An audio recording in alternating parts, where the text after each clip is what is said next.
Well, Saskatchewan's done all it can to make the week a success. Now the Grey Cup's in the hands of the players. 55,000 watching here, millions more in our audience. There's nothing left to say except game on. Here are Don and Dan. Thank you, Scott. Hi, everybody. Two of the most experienced coaches in the CFL as far as Grey Cup experience is concerned. Don Matthews has been to a Grey Cup 9 times. He has 6 wins, 5 as an assistant coach in Edmonton and as a head coach with the BC Lions. Over on the other side of the field, Wally Buono has been to 5 Grey Cup games. He was there as a player, winning in 1977, and of course in 1992. He led the Stampeders to a Grey Cup win over the Winnipeg Blue Bombers. Despite the fact his team was 15-3 in each of the next 2 seasons, he failed to qualify for the big game, losing the final in each of the past 2 years. But this year, his team knocked off the Edmonton Eskimos, and here they are against the Baltimore Stallions as the 1995 Grey Cup game at Taylor Field gets underway. Carlos Huerta kicking off. Tony Stewart waits for the ball at the 25-yard line. Tony Stewart runs into a couple of his own players and is stopped at the 40, but pretty good field position for the Calgary Stampeders for their first offensive series, a 15-yard return. A very focused Doug Flutie in preparing for this game. He feels that he has been given a new lease on life, simply being able to play the final few games of the season. Most thought that his career was over when he had elbow surgery on the 5th of September. But here he is directing the attack for the Calgary Stampeders, and he is operating out of the shotgun formation. He throws over the middle. Sapungis is open, and Dave Sapungis on the first play of the game has a Calgary first down. Doing the kind of things that Dave Sapungis does so well, finding the open area in the zone, sitting down. Rocco Romano is the veteran of the Calgary offensive line. He has moved from guard to tackle, and this line will have a big task ahead, opening up some holes for the running back, Tony Stewart, but more importantly, protecting the passer, Doug Flutie, and Tyrone Williams, who is in the game as a starter, replacing the injured Pee Wee Smith, could have a big day this afternoon. Well, last week, this Calgary offensive line played their most physical 60 minutes. They will need to do that again today. A handoff to Tony Stewart, no running room. Alfred Payton was there to make the tackle. Alfred Payton, number 56, playing in his 4th consecutive Grey Cup, but he does not want the dubious distinction of being on 4 consecutive losers. He lost twice with Winnipeg. Grant Carter, playing the defensive end position, has played strong football for the Stallions over the last few weeks. O.J. Brigance has never missed a football game since turning professional. Ken Watson could be a key man in the secondary today for Baltimore. Flutie over the middle. He was looking for Sapungis, incomplete. O.J. Brigance, the middle linebacker, had dropped back to defend. There's a penalty flag on the play. O.J. Brigance does a great job of patrolling the middle. Great linebacker that started in the CFL as a rush defensive end with the BC Lions, moved to the middle. Unnecessary roughness. After the play, 59 Calgary. 15 yards, it's 3rd down. Rocco Romano guilty of the unnecessary roughness. They get matched up. Rocco Romano against Carter. Couple of pushes up into the face. The cut after the fact. Then there comes the penalty as the piling on took place, and they hit Rocco with the 15 yards. You talked about O.J. Brigance in the middle. He was able to move back to the middle because of the development of Grant Carter as a defensive end. Grant Carter has come into this Baltimore lineup and just established himself as a dominant factor on the defense. Martino will be kicking with the wind at his back. Pressure coming up the middle. He is trying to angle it to the sidelines, and Chris Wright will field it at the 28. He breaks the first tackle, and Chris Wright, who has the ability to go all the way, could take it to the end zone. They were concerned about the special team play of the Baltimore Stallions, and Chris Wright, who ran 3 back for touchdowns this year, takes the first punt by Martino, 82 yards for the major score. Great effort by the rookie. He inspires this complete team, as far as the return team, to get down there, make a block. Everyone knows if I get and do my responsibility, the man that just took the reception of the ball can get it into the end zone, and he does exactly that. And he celebrates with an end zone flip after his first Grey Cup touchdown, and the Baltimore Stallions have a 6-0 lead with Carlos Huerta preparing to add the point after. A rather startling turn of events for the Calgary Stampeders on their first punt of the football game. Their game plan was to try and kick away from Chris Wright. They know his return capabilities, and he took it 82 yards for the major score. And more importantly, Whit, this score was against the win. So when you can score points against this win in Regina, it is a plus. Look at that. Nobody's around. He makes the seam, and that great bursting speed of his allows him just to outrun anybody that is pursuing. Gets into the end zone completely untouched. Well, they talk about the speed of Baltimore on special teams. This may be the fastest man on the Baltimore roster, Chris Wright, who on most teams in the Canadian Football League could probably occupy a job as a tailback. Well, he certainly can, and that's what he enables the depth of the Baltimore team to have. They can have guys in the backfield, interchange them along with Drummond, and they along also with Mike Pringle. These guys all can get the job done. You think he might be sending a message? He was disappointed that he was not named Rookie of the Year the other night. That honor went to Shalon Baker of the Edmonton Eskimos. There were many people who thought that Chris Wright, with his all-purpose yards this year for the Stallions, should have received that recognition. And this is another return specialist.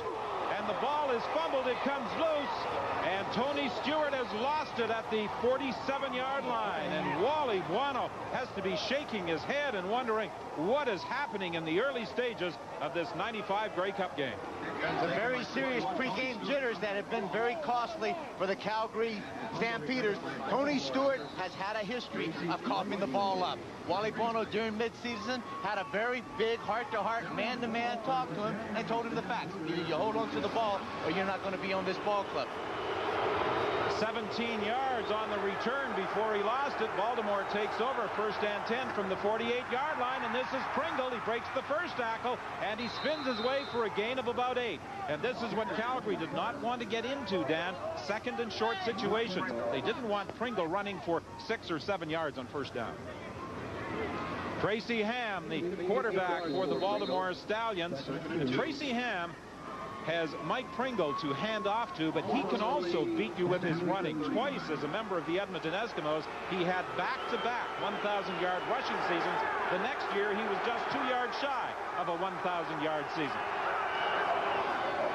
But when it works, give it to the man who can lug the ball, and this is Mike Pringle as he picks up a Baltimore 1st down. Here at Taylor Field, Dan, I think this is probably reminiscent of the Ron Lancaster, George Reed era.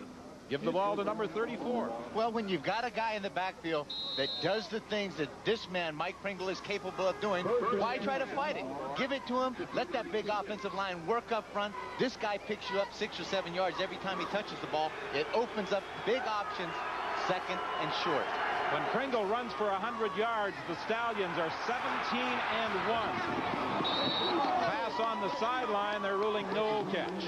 It was intended for Robert Clark. It will be 2nd and 10 for Baltimore. There are people who feel, Dan, that if Tracy Ham is going to beat you, you want him to beat you trying to throw the ball rather than running with the football or handing off to Pringle. Well, I think they know right now that Mike Pringle, if he is successful, if he can get 100 yards, it opens up a whole repertoire of Tracy Ham. If you're able to curtail some of that stuff that Mike Pringle can do, slow it down, you're not going to stop it, put the ball into Tracy's hands and have him make big plays, you have a chance of winning the ball game. On 2nd and 10, Ham is under some pressure. He escapes, throws, incomplete. It was Clark again, and that's 2 that have gone to Clark that he has had difficulty hanging on to. Now, is he having problems, or is the ball in the wind maybe fluttering a bit? Well, the ball may be moving a little bit, but that's still the receivers. He's a professional. You've got to concentrate, and you've got to even more emphasize your concentration on the point of the ball as you're looking it in. Tracy Ham, that's the other dimension that he adds to put a lot of stress on the defense. As he scrambles out of the pockets, his receivers start to work to the open area. Instead of running the ball, Tracy has gotten a lot smarter. He can do both. Now he will look to throw the ball first, then to run. Huerta had problems from 37 yards in warm-up, and They don't even get this kick away because the exchange from center is bobbled, and a big turnover with the Calgary Stampeders. Al Jordan scooping up the loose ball.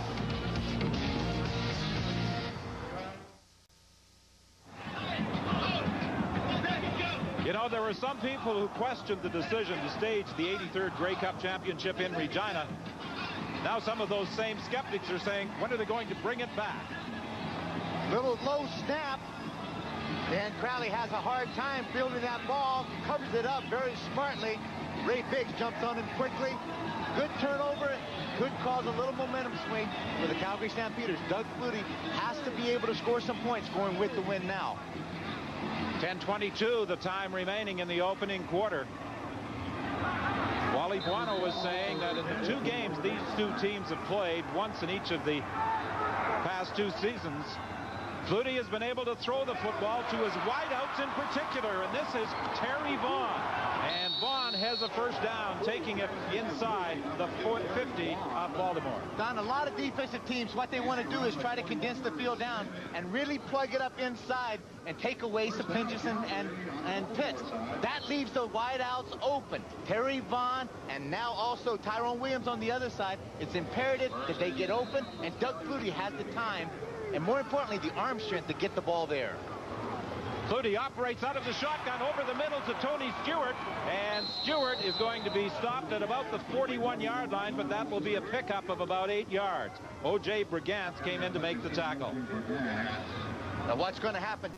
Doug Flutie makes a quick read as Tony Stewart comes out of the backfield, checks the linebacker's zone coverage, just a little bit of a flare, a release pattern, safety valve, dumps it off quickly, picks up about 8 yards, and this is the kind of situation that Doug Flutie likes to get in also, 2nd and short. And Calgary sends in its short yardage offense, trailing by a score of 7-0 after the spectacular 82-yard punt return. This is Stewart, and Stewart should have the first down. It looked as though he penetrated to about the 38-yard line of Baltimore before being driven back. But I think you're right. He makes a good surge, slowed up a little bit just as he hit the hole, but I think they're going to get a good spot. Take a look. Makes a good point right here. Now slows up ever so slightly.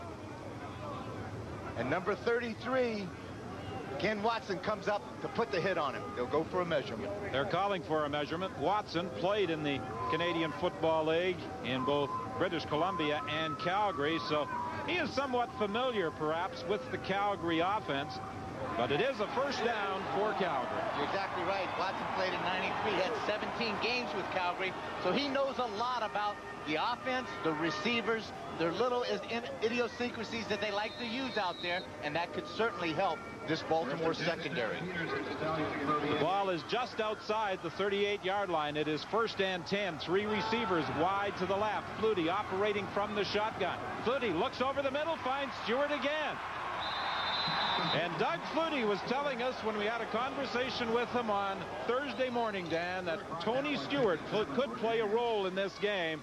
Little swing passes out of the backfield, but he is finding Stewart over the middle. I think what's more important, Don, is the fact that after the fumble on that kickoff, Tony Stewart was down on himself. You saw his head drop down.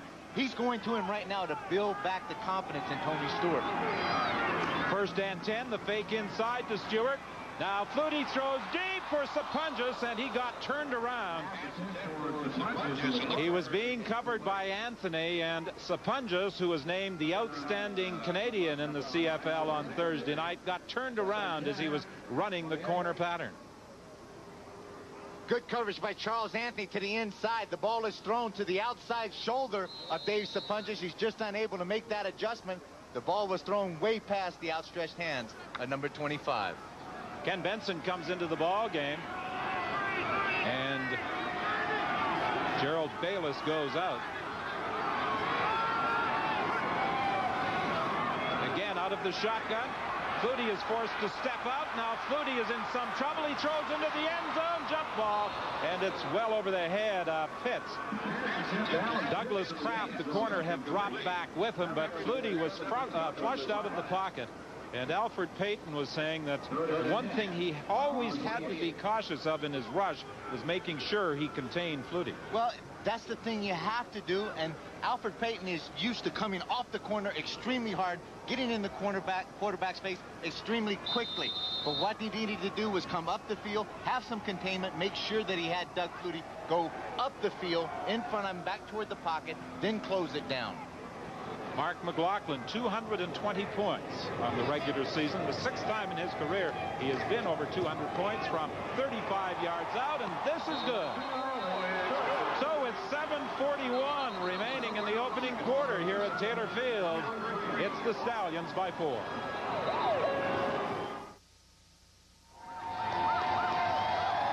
Well, the fans who are in attendance at Taylor Field are bundled up against the elements, but it's not the cold that's the problem today, it's the wind.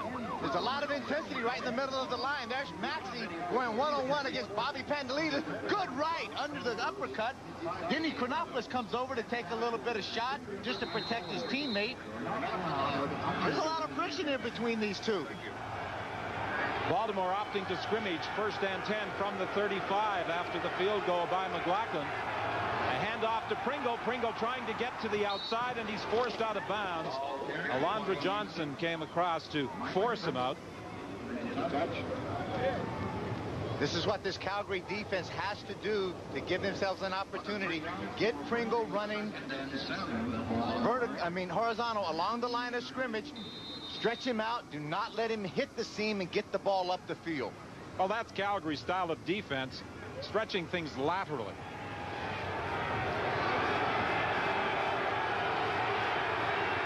Pickup of 3 for Pringle. This is 2nd and 7. Tracy Ham drops back, having problems finding a receiver. Ham's in trouble. Pass is incomplete. Gerald Alphen was the receiver on the sidelines that Ham was trying to throw to, but Dan, it's most difficult running to your left to throw accurately, and that's what Calgary is trying to do. If Ham's going to run, force him to roll to his left and throw. Even the best athletes have trouble throwing the ball like this. Big Daddy Marvin Pope does a good job closing it down, staying outside of containment. Gerald Alphen, the new addition to this Baltimore Stallion offense, comes in, tries to make the cut, just does not keep his feet up underneath him. First punt of the game by Miller. Usually he hits the ball very high. This is a line drive type of kick. And Vaughn is down at the 37-yard line. That's where Calgary will scrimmage 1st and 10. We want to make it perfectly clear. You'll find guaranteed low prices at your Canadian Tire store every day. If you find a better price anywhere, we'll match it. Guaranteed. Well, before this game began, there was a great deal of talk about the wind. If anything, the wind appears to have died just a little bit. Maybe it has something to do with the 55,000 people in the stadium. It's more of a swirling type of wind than it was before kickoff. Don? Doug Flutie continuing to operate from the shotgun. He drills it to Dave Sapunjas. This will be a gain of about 5. Matt Goodwin made the tackle. Dave Sapunjas showing his forte of what he is so well at doing. Finding again the open area of the zone, sitting down, maneuvering away from the linebackers, Goodwin and also O.J. Brigance, making a good concentrated catch. They credit him with a gain of 6. It will be 2nd and 4 Calgary. The Stampeders from their own 43-yard line. Pitts was the intended receiver. Good coverage by Ken Watson. Doug Flutie has 6 receivers across the field. He's the only guy in the backfield in the shotgun. Quick out pattern to Alan Pitts, but great closing speed by Ken Watson. Take a look as he's got a good vision to throw. Sends it outside, but Watson is there to make the defensive play. Well, Tony Martino attempted on his first punt of the game to angle it away from Chris Wright. He returned it for a Grey Cup record 82-yard touchdown. Let's see what Martino attempts to do on his second punt of the football game with the wind at his back. This time it goes right to Chris Wright, and he is trying to use his speed to get to the outside. But a tremendous tackle by Jackie Kellogg as he tripped him up back at the 20-yard line. 7-3 Baltimore. Quick comment from our game day analyst, James Curry. If you're a Calgary Stampeder with the wind at your back, you're not happy with only 3 points to this point in the quarter. They haven't gotten enough points, but that'd be very fortunate because Baltimore mishandled the snap on the field goal attempt. Ronnie, for Baltimore, how many points do you expect to surrender in this quarter? They got to be really happy, Scott. They had to give up 10 to 14 points and not even worry about it. So right now, everything's going their way. They're happy. As it stands, though, it's 7-3 for Baltimore. Don? Yes, and Jackie Kellogg may have saved some additional problems for Calgary with that shoestring tackle of Chris Wright, because they appeared to have set the wall up to the right. But Kellogg caught Chris Wright, and it was a loss of 4 on the play. From the 20-yard line on first down, it is Pringle picking up about 3 or 4. And so far, this is the type of thing that Wally Buono wanted to do, limit his first play yardage to about 3 or 4 yards. Look at the mobility of Alondra Johnson. His key is he's going to look at Mike Pringle, work down the line of scrimmage. When he finds the open hole, step up inside and meet the running back head on to stop him for very little yardage. On second down, an extra defensive back comes into the ball game. The handoff goes to Pringle. Pringle gets outside Kellogg. Down the sidelines he goes, and he has a Baltimore first down, taking the ball up to the 43, forced out of bounds by Jordan. And for Mike Pringle, that is a romp of 18 yards. Defensive coordinator Frank Spaziani watching. He felt containing Mike Pringle was the big key. Got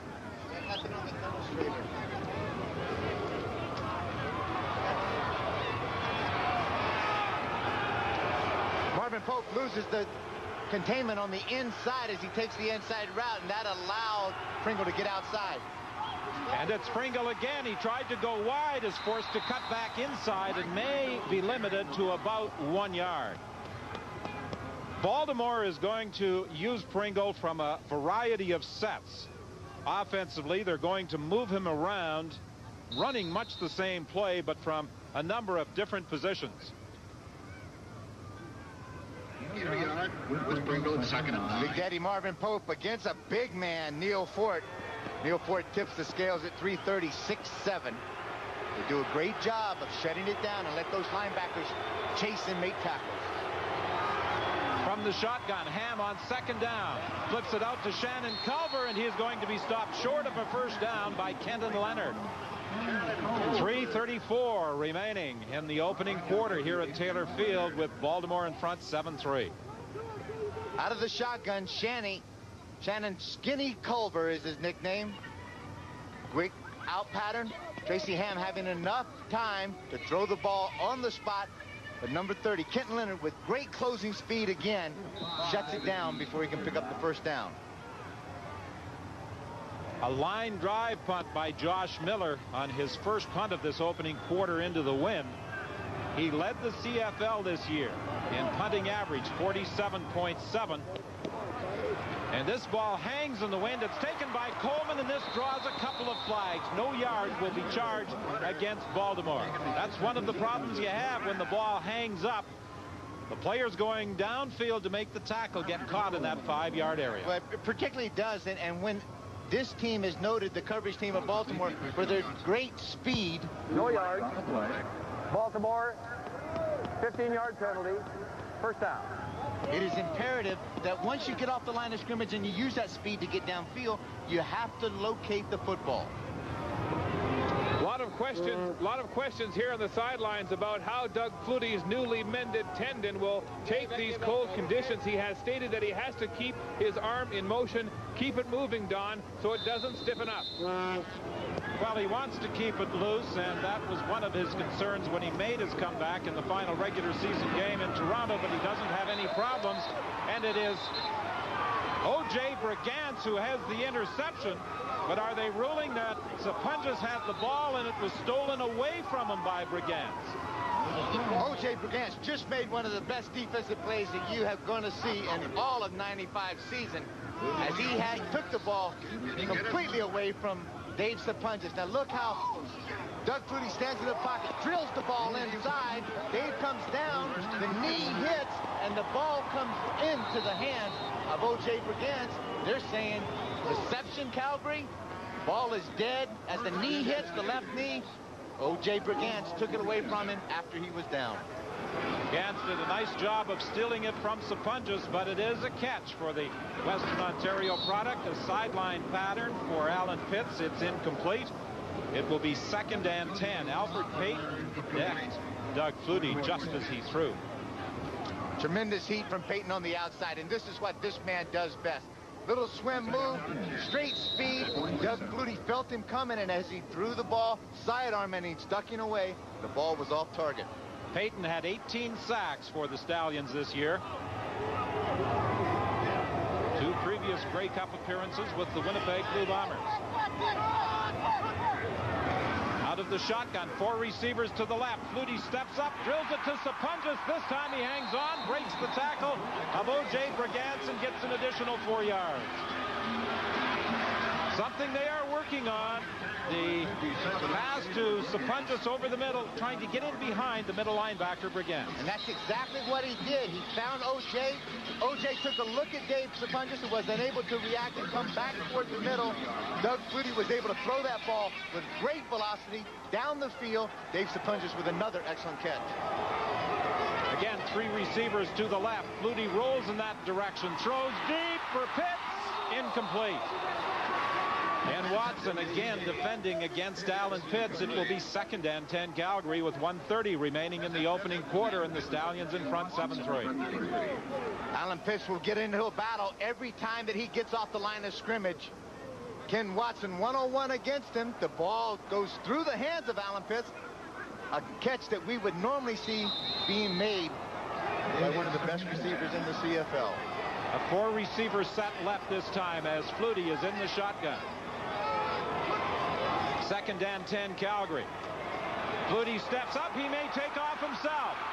And Flutie dives through to the 25-yard line. He is going to be about 3 yards shy of a first down. Momentarily, things opened up, but then pretty good speed, closing speed by the defensive backs, limit his advance to 7.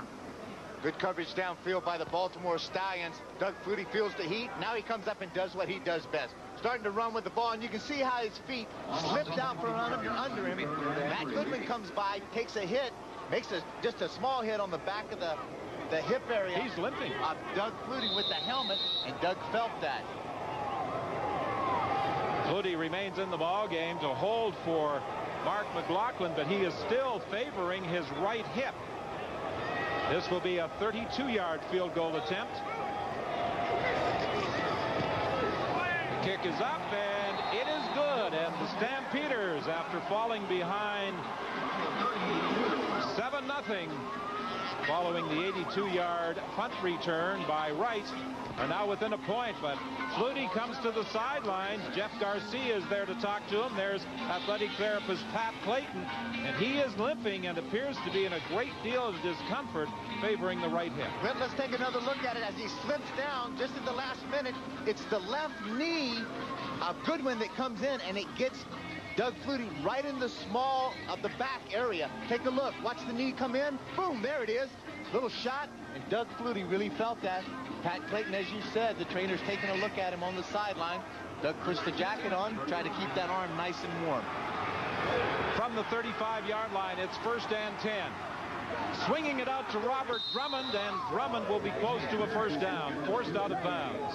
Robert Drummond could be the best all-around athlete I think I have ever seen in this league in a long time. 6'3", 215, out of Syracuse, runs a 4.3 40, runs the ball extremely well, catches the ball extremely well, and can block.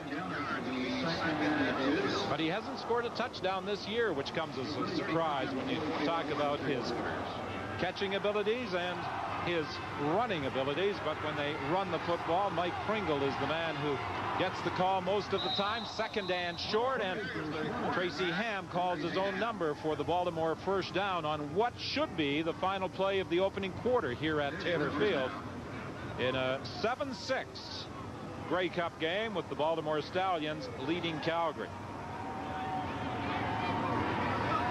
Very slow start for Calgary, a couple of miscues. Obviously, the punt return by Chris Wright is such a big thing, but then they've been able to battle back to only 1 point behind. Well, time had run out on the clock, but apparently the official time has one more play remaining in this first quarter. Tracy Ham inside to Pringle, and he gets about 2.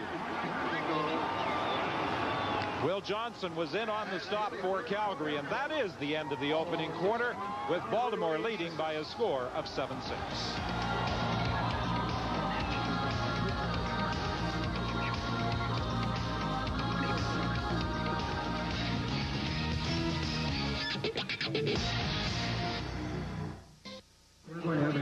Here in the Calgary bench, we've got an update on the injury to Doug Flutie. It is a bruised tailbone. Flutie was kicked by Ken Benson on that last tackle, but he will stay in the game, although he is still feeling a fair bit of pain. Don? Well, that would be a blow for Calgary if Flutie is unable to continue. But as Wally Buono was saying, one advantage we do have, we have 2 proven quarterbacks. Statistically, Calgary with 81 passing yards in the opening quarter, 41 rushing yards for Baltimore, and those numbers are pretty much following what everyone expected in this game. The punt return, the difference right now with Chris Wright taking it 82 yards, a Grey Cup record for the major score, the first time that Tony Martino kicked it away. And the majority of those rushing yards by Mike Pringle, who only had 33 yards in their last meetings that Baltimore lost in Calgary. Stampeders against the run this year have given up a meager 55 yards per game. This ball is live. This is a live ball picked up by the Stampeders' Will Johnson, and he's going to go the distance. Or will he? No, he stopped at the 2.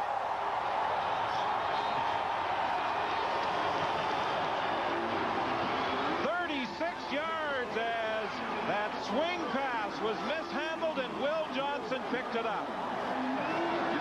This is what this defense has done a lot of times. As he plays out right here, it comes back over on this side. Now watch the path of the ball. The ball is clearly thrown behind. Will Johnson comes up with the big play. It looked as though Will Johnson was going to go all the way to the end zone, but he was brought down at the 2-yard line. Gerald Alphin got there to make the tackle. So the Calgary Stampeders, with Doug Flutie at the controls, now have a chance to take the lead for the first time in the football game. First and goal. There's the fake by Flutie. Flutie throws into the corner of the end zone. Marvin Pope, the touchdown.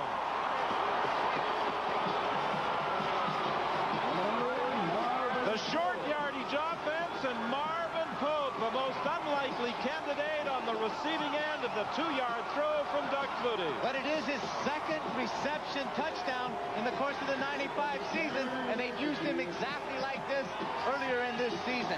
As you said, a guy that's noted for his blocking, his size, gets in there. The defensive back takes his eyes off of him ever so slightly, and Big Daddy makes no mistake with that reception.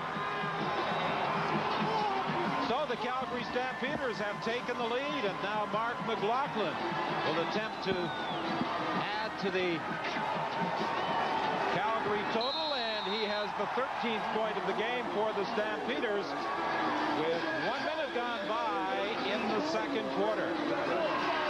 Turnovers and special team play are expected to be such an integral part of the outcome, and here is Pope in the end zone taking the Flutie pass for the major score. Pretty good hands for a linebacker. Hey, excellent hands for a linebacker. Does a good job.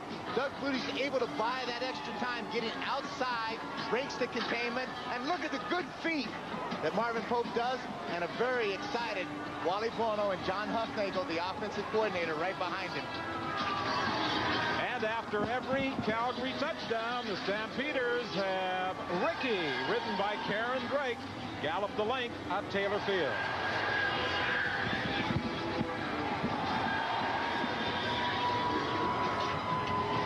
Ricky didn't get a lot of work in the last couple of games at McMahon Stadium, as the Stampeders didn't score a whole bunch of touchdowns, but they're hoping at Taylor Field.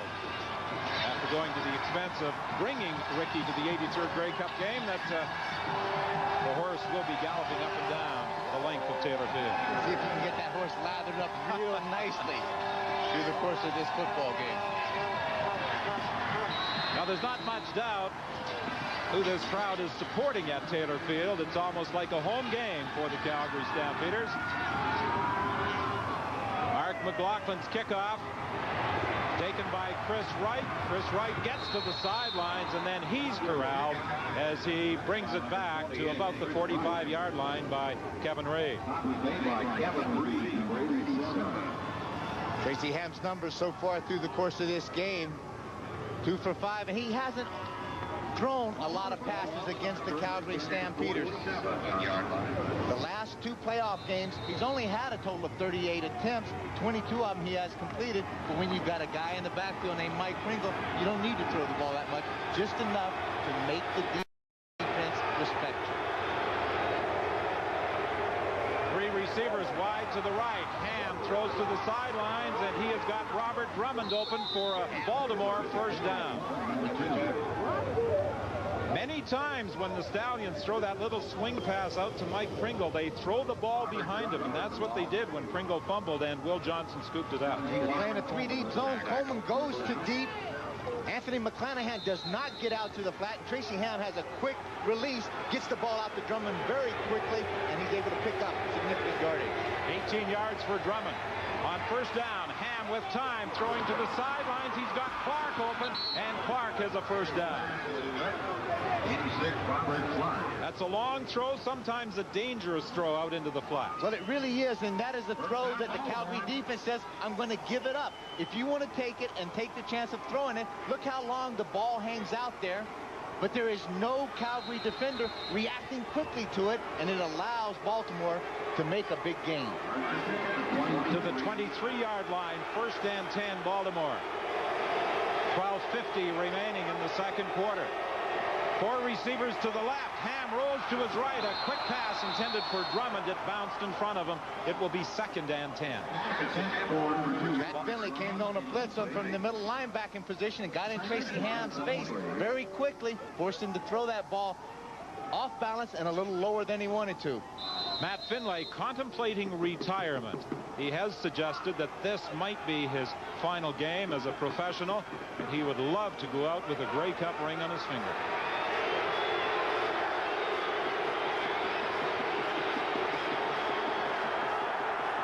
Calgary again showing blitz as Ham drops back and gets protection. Oh, and the intended receiver, Mike Pringle, could not hang on. He was open, but couldn't squeeze the throw from Tracy Ham. I'm suggesting that a blown coverage by the Calgary defense, not knowing exactly what they ran, but Mike Pringle circled out of the backfield. It looked like Anthony McClanahan had him one-on-one and just let him go. Sometimes when you're standing all by yourself, alone, nobody hanging on top of you, those are the toughest catches, as we just witnessed there with Mike Pringle. Huerta, with the wind at his back, will be attempting a 30-yard field goal. When he was kicking into the wind, Dan Crowley was unable to pin it for him. This time he gets the ball on the tee, and it is good. So the Stallions have closed to within 3 with 12:09 remaining in the first half.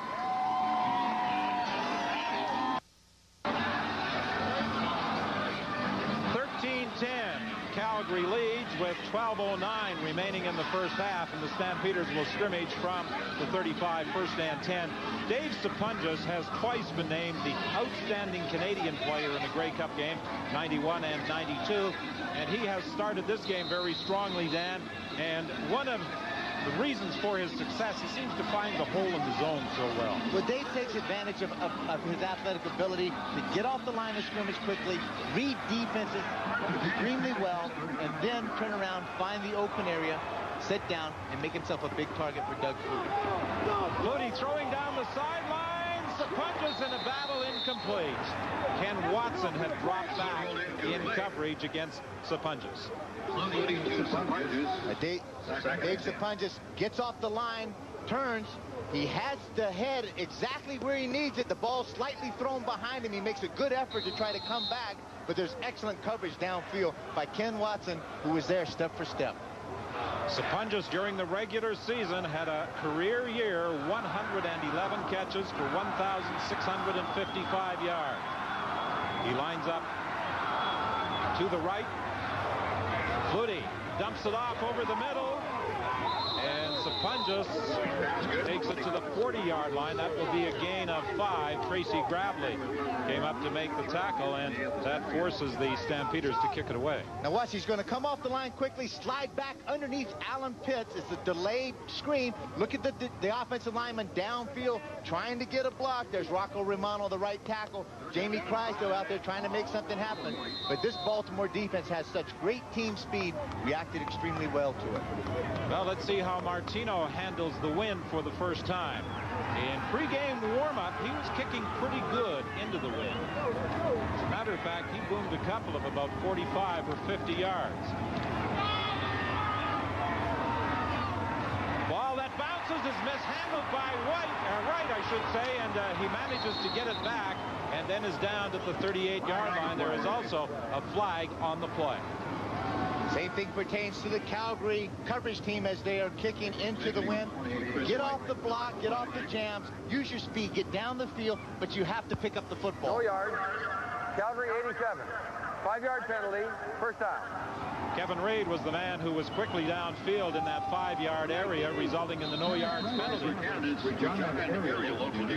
He's getting blocked by Smith, number 21, but he is caught in the no yard zone.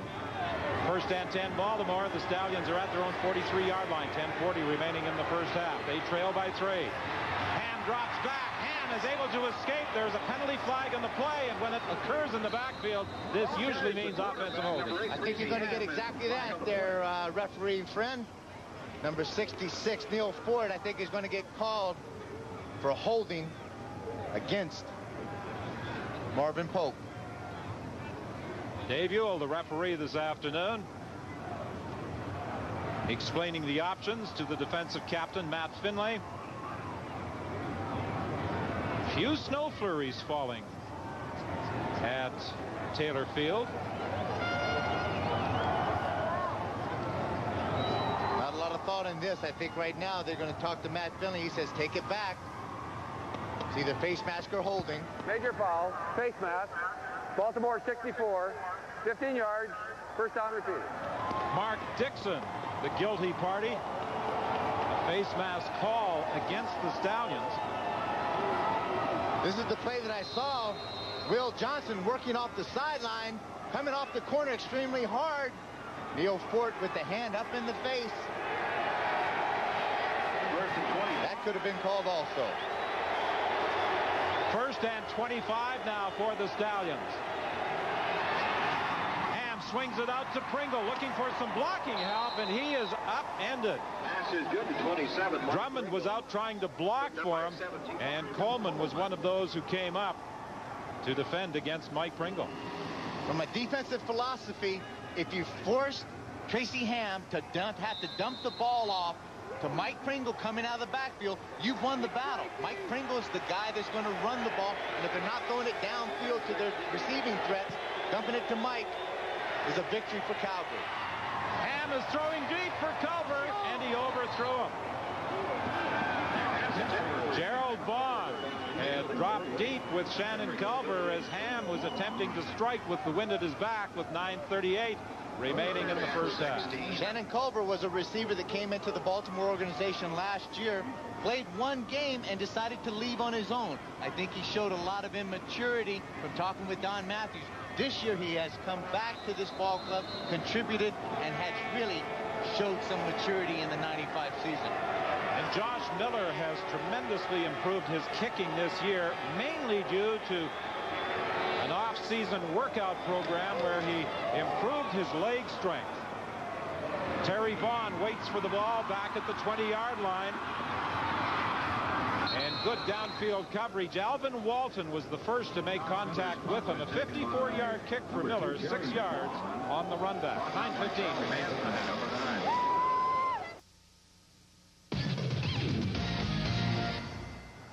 Calgary in front by 3. Ron Lancaster, the wind's been a factor in this game, but not in the way we thought it would be. No, I really expected the team with the wind to dominate it, and they haven't. The team against us made some first downs, and therefore it's kind of neutralized it. So it's been good. James, great coverage by Calgary in the Baltimore punt. It was great coverage by Baltimore on that punt, where they limited Calgary on the return, where Calgary was not able to do that against Baltimore, and it cost them a touchdown. Don? Well, Scott, I, too, am somewhat surprised that the team with the wind hasn't had the success many people prior to the start of this game thought they would. And now it's Calgary operating against the wind from the 26-yard line. Hand off to Tony Stewart, trying to go wide in the sweep. Good pursuit by Matt Goodwin. Dan, this is something that Baltimore does. They will chase the football. They have great team speed. They don't do a lot of complicated things defensively. They try and force you to make a mistake. They certainly do. They have the kind of athletes that they can line them up in a position. The offenses know that they are going to either block them or they're going to come on a rush. The problem is now is he's saying, now, Calgary, you know Peyton's going to come. You know Goodman's going to come. It's your problem. You have to block him. Now, can you? 2nd and 7 for Calgary. Flutie is moving some people around. Flutie gives the toss to Stewart to the short side, and Goodwin was over there again. Now, Doug comes down. This is a little keen play that he likes to do, an option play, and they normally have done this down around in the goal line area. They thought they may catch Baltimore sleeping ever so slightly, but a good reaction by this defense shut that play down. When we talked about Doug Flutie's focus this week, he did not have the distraction that he has had in the past 4 years of being the nominee for the Outstanding Player Award that has taken up a lot of his time. It really does put a drain on you. I mean, there's a lot of publicity there. There's a lot of press conferences. You have people, you know, tugging at you all the time, and it's hard to stay really focused. Doug Flutie looked in the locker room the past 2 days as focused an individual and an athlete as I have seen getting ready for a championship game. Oh, this punt is blocked. Coming off the corner, it is Brigance who got to it. The ball is loose. It's taken into the end zone. Touchdown for Alvin Walton. We talked in the pregame about the role of special teams. A touchdown for Alvin Walton on a blocked punt after a touchdown by Chris Wright on an 82-yard punt return. Alvin Walton, nicknamed Dirty, is the leader on special teams. Low drop. Look at the sellout by O.J. Brigance, the middle linebacker. Comes in clean, gets his hands on the ball. Everybody's looking around for it. O.J. picks it out. But the man that comes up with it and gets it into the end zone is Alvin Walton. And now Carlos Huerta with the point after. And he puts it through, and the Baltimore Stallions now have a 4-point lead with 7:39 remaining in the first half here at Taylor Field in Regina.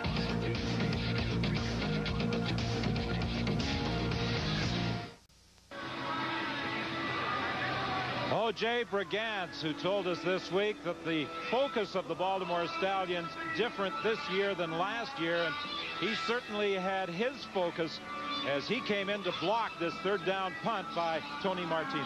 And what shows you about O.J. Brigance's great speed, because he came from outside of your frame, outside of your picture, to get a piece of that. And Alvin Walton is the man that came up with the big turnover. This is what happens when your offense may be sputtering a little bit, your defense may be sputtering, and then the special teams take over and score some points for you. Coleman takes the Carlos Huerta kickoff at the 15-yard line. And Coleman is taken down at the 31, and that's where Calgary will scrimmage 1st and 10 with 7:34 remaining in the half. Scott? Don, in our Chrysler Canada Grey Cup halftime report from Taylor Field, we'll take in the halftime show, a celebration of Saskatchewan, a show 19 months in the making. Since Regina was awarded the Grey Cup in March of 1994, I should say, Saskatchewan's been huddling up ever since.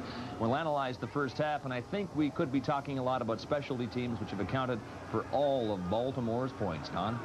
And when they won the Grey Cup bid in '94, money was put aside to refurbish Taylor Field. Some $2 million was spent here to add to the capacity of the crowd.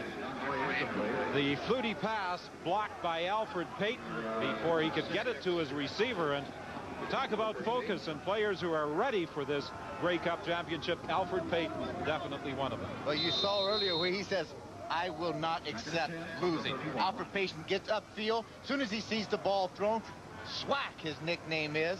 That stands for Southwest Athletic Conference, where he played down in Grambling. Got his hand up, made a big defensive play. 2nd and 10 as Flutie is in the shotgun. Flutie looking for Alan Pitts, and Pitts got tangled up with Charles Anthony. And Flutie overthrew the big slot back, and the Stampeders are forced to kick it away again, and Alfred Payton was again in the face of the Calgary quarterback. Don Matthews' team are noted for being physical. Number 9, Charles Anthony, tries to get the jam on Allen, but Allen seems to have stumbled on the turf, lost his footing, and the ball sailed past his outside hand. Look at the speed of Alfred Payton as he gets around Bruce Beaton and uses that quickness to get right in Doug Flutie's face. Tony Martino stands back at his own 17-yard line. This has not been the type of game that Martino had envisioned. A punt return for a touchdown and one block. And this one bounces back towards the line of scrimmage. It's picked up there by Wright. Actually, he never got his hands on it as he was hit. And it was recovered by Biggs, but they are going to call Calgary for no yards, as there were several Calgary Stampeders well within the 5-yard area. One of the young rookies that had just been dressed for this ball game, Jackie Kellogg, jumped into that zone very quickly, tried to cover the punt up, just not realizing, and this is the key thing when you get into championship games, you have to be disciplined. It was here at Taylor Field when the Stampeders on October 14th suffered only their 2nd loss of the season that Martino injured his kicking foot. It has hampered him ever since, but he has managed to persevere and still handles the punting chores for the Stampeders. We have illegal interference on the receiver, 15-yard penalty, 51 Calgary, 1st down. He attacked the ball. Alondra Johnson, who is called for the illegal interference on the receiver. You cannot touch him and hit him.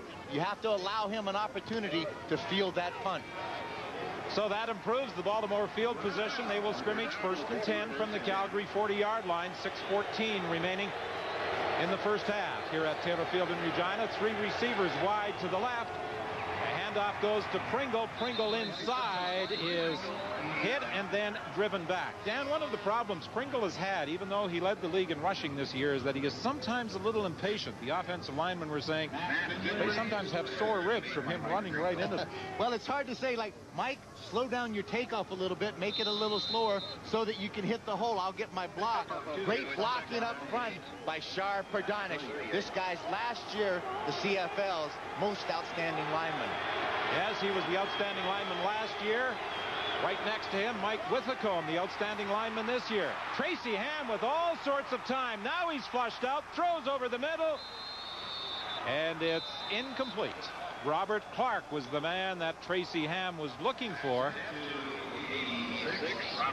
Don, when you have such an attacking defense like Calgary does, it is unusual to see a quarterback be able to stand in the pocket for as long as Tracy Ham did on that particular play, but it's a great compliment to those big horses up front, the offensive linemen, for being able to protect him that well. 6'7", 310, Neil Fort. 6'3", 290, Mark Dixon. 6'5", 280, Nick Subas. 6'5", 300, Mike Withacombe. 6'6", 290, Shar Perdanish. Field goal attempt by Carlos Huerta, but there is a penalty flag on the play. This flag was thrown in the end zone.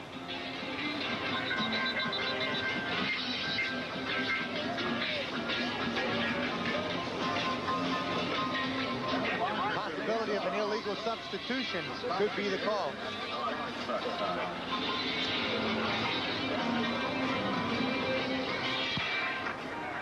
There's no infraction on the play. Field goal is good.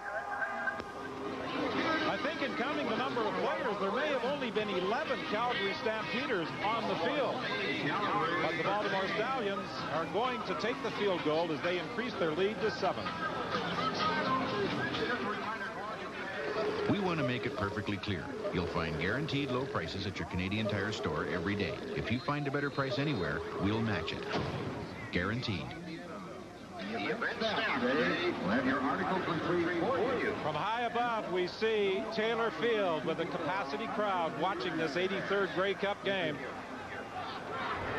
And the Calgary Stampeders trailing by 7 as Flutie out of the shotgun flips it out on the hitch screen to Dave Sapunjas. He's making something happen on his own as he takes the ball upfield for his best gain of the afternoon. O.J. Brigance made the tackle, but not before number 25 went 26 yards. Excellent throw by Doug Flutie to get the ball out there very quickly to Sponge. Just a hitch pattern. He was lined up extremely wide for a slot back. That has to be a key to the defensive back to know something's going to happen. He's going to have to come back inside, and come back inside he did with that hitch, made the reception, and hit the ball upfield.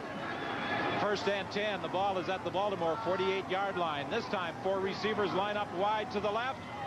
The pass complete to Tony Stewart, and Stewart struggles to try and get a first down, and he'll be close. Tony Stewart, an excellent receiver out of the backfield, and if the Baltimore defense is going to give the wide side of the field to Doug Flutie, force him to throw the ball out there, he's going to take it. This time he uses Tony Stewart, who's sitting out there all by himself. Good power move right now over number 17, Douglas Kraft, the ex-Calgary Stampeder, to be able to pick up that first down, or at least get it close enough to call for a measurement. They are going to measure. You know, when Baltimore scored the punt return touchdown, and then on the ensuing kickoff, Tony Stewart fumbled, it looked as though the Calgary Stampeders could be in a huge hole. Well, and they really were in a huge hole. And at the point, a highlight part of their game, their special teams, which Coach Wally Bono said this year was the most improved phase over the whole team. But at the beginning of this game, it was showing signs of having a crack in the armor somewhere. The measurement reveals a Calgary first down with 3:50 remaining in the opening half. Calgary trailing by a converted touchdown. First and 10 from the Baltimore 38-yard line. Flutie moves in behind center. Jamie Crysdale fakes inside, and then under pressure from Payton has to dump the ball before he wanted to. Flutie in that situation, Dan, many times will spin away and run, but Payton was not giving him any chance to escape. Alfred Payton just was shot like a rocket off of the corner. Nobody's blocking him. Doug Flutie comes out on the naked bootleg all by himself, and he just, in self-defense, rolls away from Swack. And Alfred says, don't bring that over here to me. Don't bring that weak stuff. Second and 10. 4 receivers right this time as Flutie sets up in the shotgun.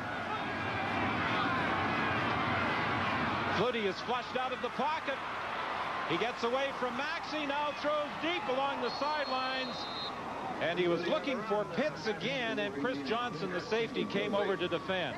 The safety position has been a big problem this year for Baltimore. They've had 5 different safeties trying to replace Lester Smith. Most of them converted cornerbacks.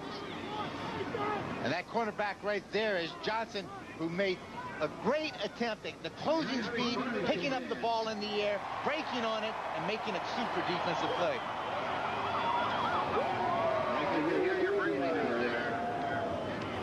So now Mark McLaughlin, who has been good on both field goal attempts with the win from 35 and 32 yards, will be trying a 44-yarder. Now the flags that hang from the goalposts are gently fluttering, not stretched right out, as are the flags high atop the stadium. Mark's longest kick is 52, but he doesn't see much wind like this. He's kicking it out of bounds. Well, this one goes out of bounds at, they'll mark at the 8-yard line. And that's a good play. That's a call play. I saw Mark practicing that in the pregame warm-up, lining up in the field goal, knocking it out of bounds, making Baltimore scrimmage from where the ball goes out of bounds. One of these gentlemen will be celebrating this evening and also have the distinction of recording more wins in a single year than any other coach in CFL history. And Don, you mentioned earlier about the Grey Cup that Wally Bono won in 1977. That was against the Edmonton Eskimos. I remember it fondly, 41-6 at the Ice Bowl. Coach Don Matthews was the defensive coordinator for the Edmonton Eskimos. That was his first year under Huey Campbell. And 77 as we look at Grey Cup lore, is the year of the staple, the infamous staple that the Montreal team used in their shoes to get better traction on the ice at Olympic Stadium. You promised me you weren't going to bring that up, because there's another couple of hours with the therapist. Wally Buono always seems to get you going by reminding you about that 1977 Grey Cup game. He knows exactly which buttons to push on this guy. First and 10. The ball is at the 9-yard line. Fake inside. Out into the flat to Chris Armstrong, and Armstrong continued on, but they ruled that he was downed after a pickup of just a couple of yards. Armstrong was the leading receiver this year for Baltimore. 64 catches, 1,111 yards, 11 touchdowns. Catches the ball in the flat, long, slips down, knee touches. The hand slid by. Kent Leonard was already by him. I think he could have been able to get up and run the ball for a few more yards. 2nd and 7 for Baltimore. Ham is in the shotgun. 3 receivers wide to the right. And down goes Ham. He is dropped for a loss. Zizakovic got to Tracy Ham back at the 2-yard line. Strecko at 6'5", 265. This is his 6th year with the Calgary Stampeders. Works one-on-one against Neil Ford. Gets the better of that battle. But again, Tracy Ham had a lot of time to stand in the pocket. Good coverage by the Calgary secondary. That's what you call it, a coverage sack. Well, they don't give out assists on a sack, but Will Johnson should have had one, because when he jumped in the air, he blocked the view of Ham, and he was forced to pull it down. And then Zizakovic came in to make the tackle. This kick by Miller takes a good Baltimore bounce and rolls out of bounds way back at the Calgary 36-yard line. One of the cardinal sins I think you don't want to have happen in a major game like this, in a punting situation, is letting that ball hit the turf, because that case, when it hit the turf, it scooted along. It was a 67-yard punt totally, and it made about 20 yards of that was after it hit the turf. Here in the Calgary bench, Doug Flutie just went onto the field shouting expletives and throwing his jacket on the ground. He was really upset at how the Stampeders lost field position, letting that ball bounce so far down the field. Don? Well, that's key, as Dan said. You have to field the ball in the air. The pass intended for Sapunjas, and this bounce in front of the Calgary slot back. It will be 2nd and 10. So Doug Flutie just shook and he hit his chest like that. He knows it was his fault. When he looked and he took the snap from the center, he mishandled it himself. Being a timing route, he tried to force the ball, and when it did, it skipped to Dave Sapunjas.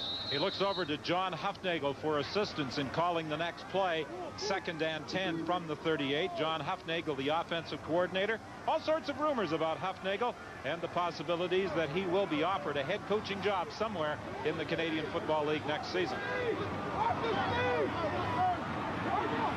Flutie has time, can't find anybody, now drills it over the middle. It's incomplete, and it was intended for Tony Stewart. So the Calgary Stampeders are unsuccessful in moving the football against the wind. With 1:55 remaining, they'll be kicking it away. Doug Flutie had 2nd and 3rd thoughts about running that football. Excellent coverage by the Baltimore secondary. Had everybody all across the board covered. Doug jumped up into the pocket and tried to force the throw. That's normally a time when you would see Doug Flutie scramble and pick up the 1st down, keep possession of the football.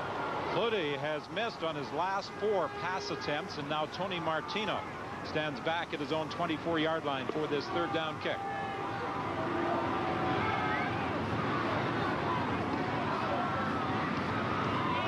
This one hangs up in the wind. This is probably going to bounce back. No, it takes a sideways bounce, picked up there by Wright, and another penalty flag comes down as Wright takes it out of bounds at the 50-yard line. Now, Tony Martino was making a great effort to try to get downfield, a 13-yard punt, to try to get downfield and recover that ball. I don't know if he is the man that's going to be called for the no yards.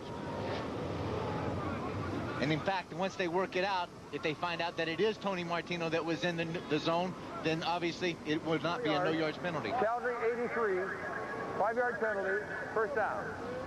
Well, the no yards call goes against Tyrone Williams and not Tony Martino, so the 5 yards will move the football to the 46-yard line. That Veteran Matt Finlay calling the defensive signals for the Calgary Stampeders. It's first and 10 with 1:46 remaining in the half. 3 receivers to the left. The crowd trying to get involved in the football game now as Tracy Ham looks to his left, throws, and Coleman, who was playing off, came driving up, trying to step in front of Clark. He had 2 interceptions for touchdowns in the semifinal game against the Hamilton Ticats, and had he been able to get his hands on this throw, he might have gone for 6 the other way. Marvin Coleman baited Tracy Ham into throwing this ball. He actually made such a break on it that he overran the ball. The ball was thrown behind he and also the receiver. Excellent defensive play by the corner. This time Ham steps in behind the center, Subas. Ham is under pressure, throws over the middle, incomplete. Penalty flag on the play. As soon as Tracy comes out of that pocket and starts to scramble and run, the key is some of those offensive linemen, there it is, are going to grab somebody and try to protect the quarterback. And one of those guys up front was called for holding. It looks as though it may have been Dixon. Coming from that right side of Tracy Ham, it's either going to be Dixon or Ford. Baltimore number 64. Penalties declined. Third down. And it is Mark Dixon. Mark Dixon just in the middle of your screen, grabbing a hold at number 84. That's Gonzalo Floyd.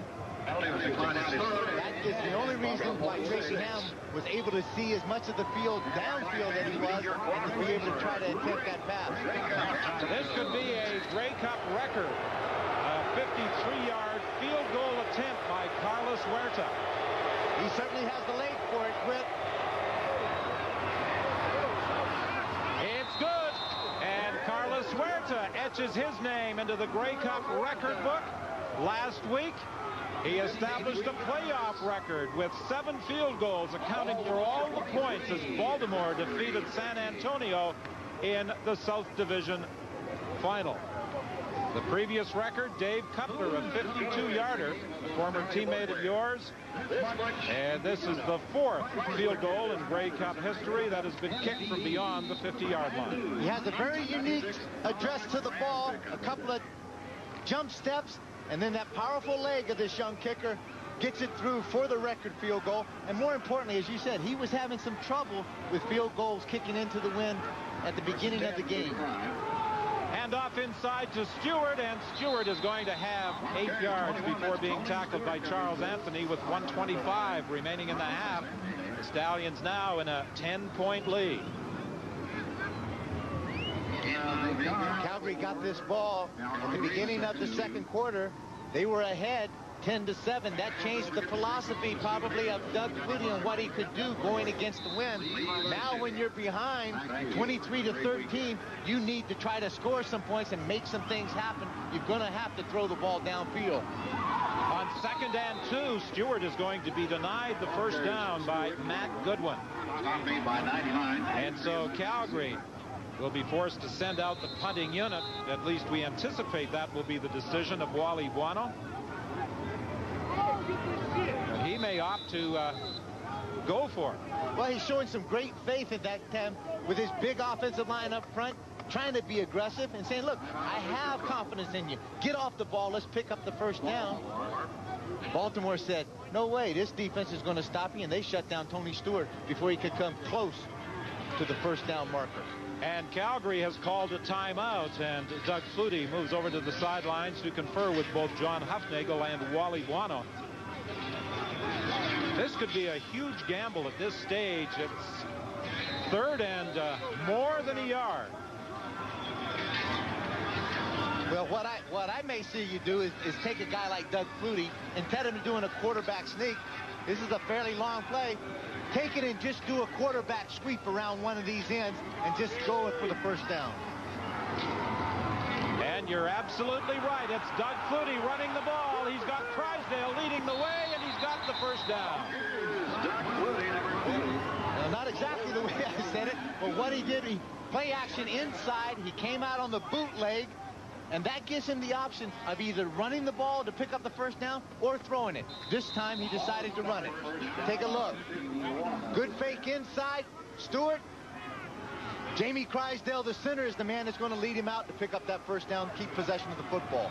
From the 51, 1st and 10. Now Flutie is flushed out, and he is tripped up, tackled by Gerald Bayless. For a moment, things appeared to open up the middle for Doug Flutie, and then Bayless managed to catch him by the foot and trip him up after a pickup of just a couple of yards. Stopping Flutie from throwing the football and also controlling his running ability. One of the defensive plans of the Stallions. It actually is, and they can do that with that great speed that they possess. It's deflected to Alan Pitts. It went through the hands of the initial target, Tony Stewart, through Charles Anthony, and then into the hands of Alan Pitts. First down. You couldn't throw up a tip drill even any better than this. Alan Pitts sitting back. There he is. Terrific concentration. Picks up the ball. More importantly, picks up a first down, keeps possession.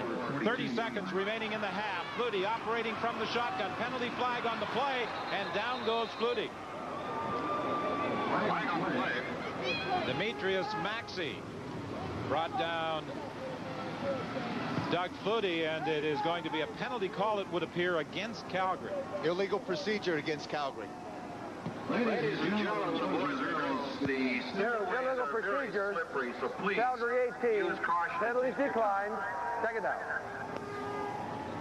It will be second down Calgary with 23 seconds remaining in the half and the clock running. Flutie operating from the shotgun, dumping it off to Stewart, trying to set up the screen, and as Stewart tried to cut back where the blocking was setting up, he slipped and fell. He got back to the initial line of scrimmage with just 12 seconds left in the half. On that particular play, Baltimore very contented, stick back into a zone. If they dump it off, then use that speed again, close the distance quickly, react up, and just stop them short of the first down mark. And that is exactly the way it was drawn up, and that is exactly the way they executed it. 12 seconds remaining in the half as Flutie comes over to the Calgary bench. 10 seconds. 10 seconds.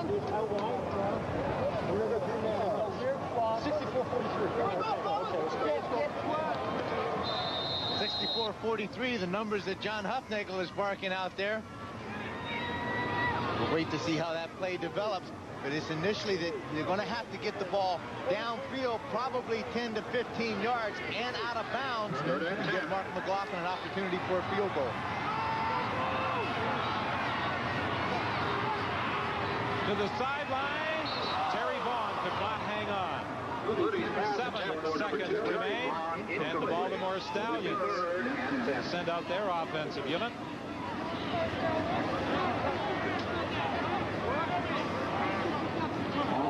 Throw just a little high for Terry Vaughn as he went to the sidelines, unable to pull it in. He would have had the first down had Flutie been able to deliver it. Yeah, it's awfully hard into this win with quarterbacks, and Ron Lancaster will tell you in our booth, when you try to make a precise throw like that, Doug trying to put a little zip on it, he just is not able to gauge how hard he should throw the ball.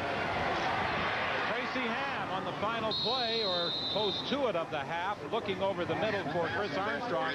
3 seconds remaining. Armstrong incomplete. Second and 10, Baltimore's ball at 42. 10-point lead for Tracy Ham. All he needs to do, take it back, get in the shotgun, air it out one time, see if he can make something big happen right before the half.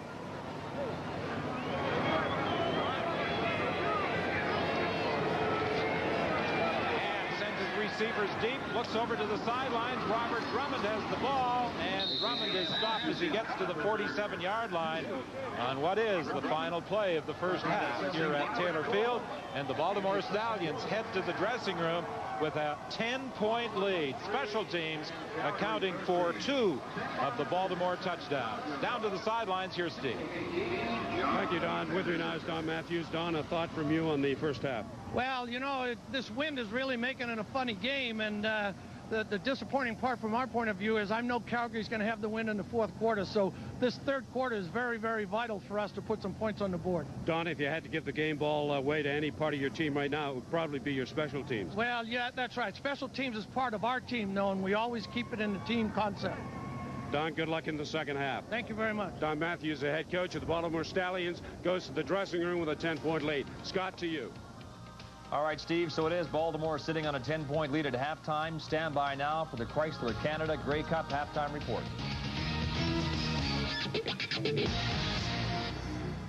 Thank you very much. I just talked to a couple of Baltimore Stallions as they came out of the dressing room. One of the things that they lost last year against the BC Lions at BC Place Stadium in Vancouver, they felt was their intensity and their focus. At halftime, they really concentrated on that, and they think that those two keys will take the Cup south for the first time in CFL history. The Calgary Stampeders won the coin toss, you'll recall, at the start of the game, so they will have the wind at their back in the fourth quarter. They deferred their choice until the second half, so they will be defending against the wind and defending against this man. Mark Lee talked about the Clydesdales up front for the Baltimore Stallions, the big O-line. Well, this is the thoroughbred on the punt return unit, Chris Wright, who already has an 82-yard punt return, and he is the man that the Calgary Stampeders were concerned about on the Baltimore special teams. That strong wind blowing right now. Mark McLaughlin's kicking is imperative to try to get it in, obviously, as deep as he can. Baltimore should get great field position on this opening series of the second half. Calgary's game plan, prior to discovering that the wind would be blowing as it is, was to try and keep the ball away from Chris Wright. They wanted to kick the ball to Mike Pringle, who is part of the kickoff return unit. Some of the spectators have spilled out from the stands onto the field, and trying to move people in a rather congested area is time-consuming.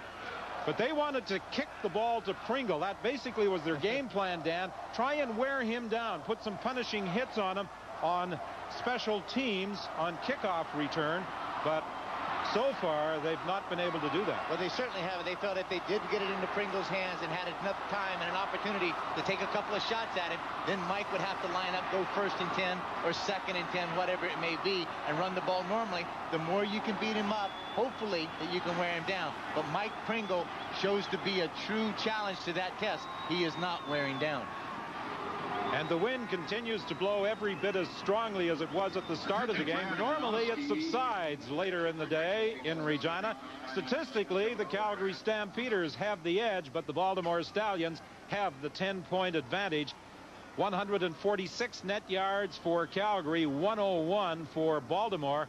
Special teams accounting for all 23 points last week in their Southern Division final victory over San Antonio. It was all Carlos Huerta. So Don Matthews may have some legitimate concerns about the Calgary Stampeders, a fearsome offensive machine having the wind at their back in the fourth quarter. Well, this could come down to that situation that whoever is holding the ball last, and particularly with Calgary and that man right there, Doug Flutie, with the wind, could have the best opportunity to win this game.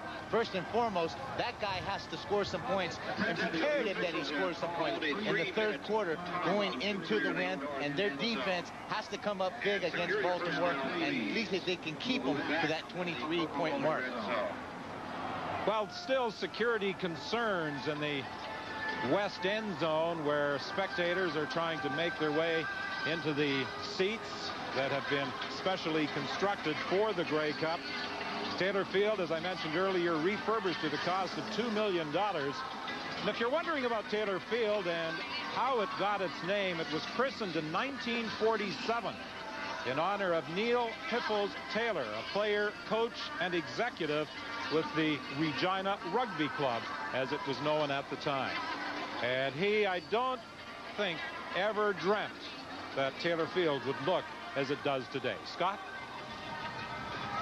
All right, Dom, well, the spectators are trying to make an orderly procession back into the stands. We're told the problem is a medical emergency in the West End zone, so that's obviously what's accounting for the delay. What about Kepley's point that Doug Flutie's got to get going in the second half? Well, they really do. They cannot afford to come out of the locker room flat here at halftime. They need to be able to come out with some aggression. They've been flat on the sideline, and they really need to kick it in. Ron, what would you do to motivate them?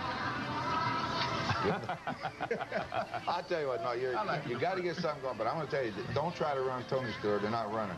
Doug Flutie's got a little bit of play action, bootleg, and if he has to, he's got to run. He's got to carry this football team the rest of the way. No one else going to do it. Ron, I know you've always said that any team that's got Doug Flutie and has the ball with 2 minutes to go has a chance. As long as you're not down 30 points. You know, they're down 10 now.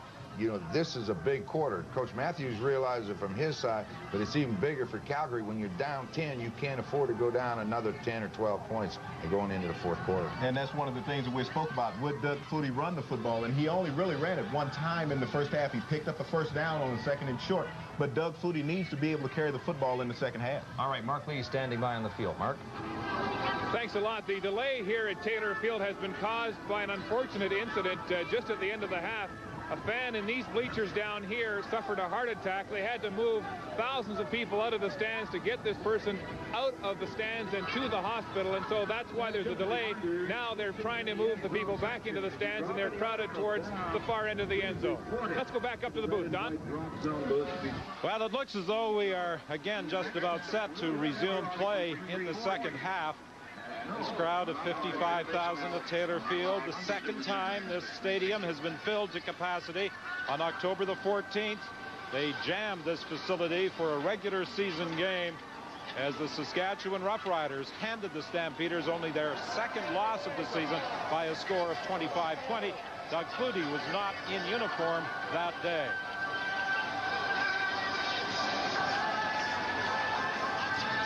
Jim Spiros, the owner of the Baltimore Stallions, and he's really not interested in breaking away to join others and starting a new league in the United States, as he has said in the past.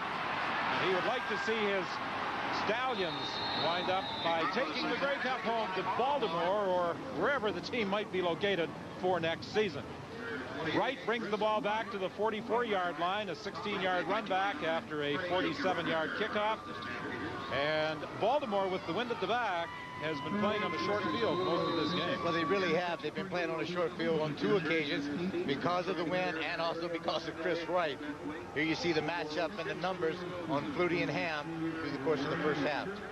3 receivers out to the left as Tracy Ham moves in behind the center. Nick Subas, Drummond in motion across the formation. Hand off to Pringle. Pringle goes wide.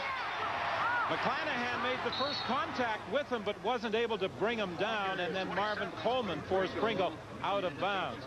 Dan, you often talk about the closing speed of a linebacker. McClanahan has it. McClanahan has legitimate 4.4, 4.5 speed, and he's a big man, 6'2", about 222, out of Washington State, but he's young, he's raw, he has a lot of abilities. It's a matter of just polishing him and getting all that energy directed in the right area. It will be 2nd and 7. Fake inside to Pringle. Now Ham is forced to haul it down and run, and he's pushed out of bounds. Short of a first down, Gonzalo Floyd came across to force Ham out of bounds. You can see the look on Tracy's face as he's talking to one of the receivers downfield, talking about, hey, when I'm standing in there and you got to read that coverage, you've got to make this adjustment, and when I start to move, find the open area. And it looked like he was talking to Joe Alpin, to come back, find the open area, give me a target to hit at. And he's not reluctant to chastise his teammates if they make a mistake. Well, in this game, I think somebody has to be the general out there. Somebody has to take control, and Tracy takes that responsibility very well. Baltimore has Chris Wright as a return man. Calgary has Coleman, who can run it back, but he won't get an opportunity to field it. He is going to let it bounce and have it roll through the end zone. So the 70-yard single gives Baltimore an 11-point lead.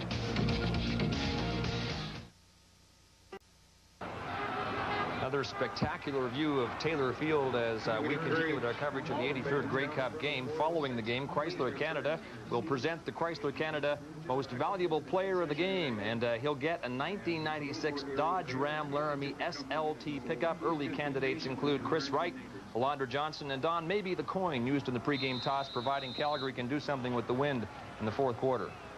Well, many people suggested prior to the kickoff that the coin toss could be very vital in determining the outcome, and Calgary will have the wind at their back in the fourth quarter. But right now, Doug Flutie on a quarterback draw is operating against it, and Doug Flutie is going to be very close to a first down, a pickup of about 8 yards. O.J. Brigance came over to pull him down.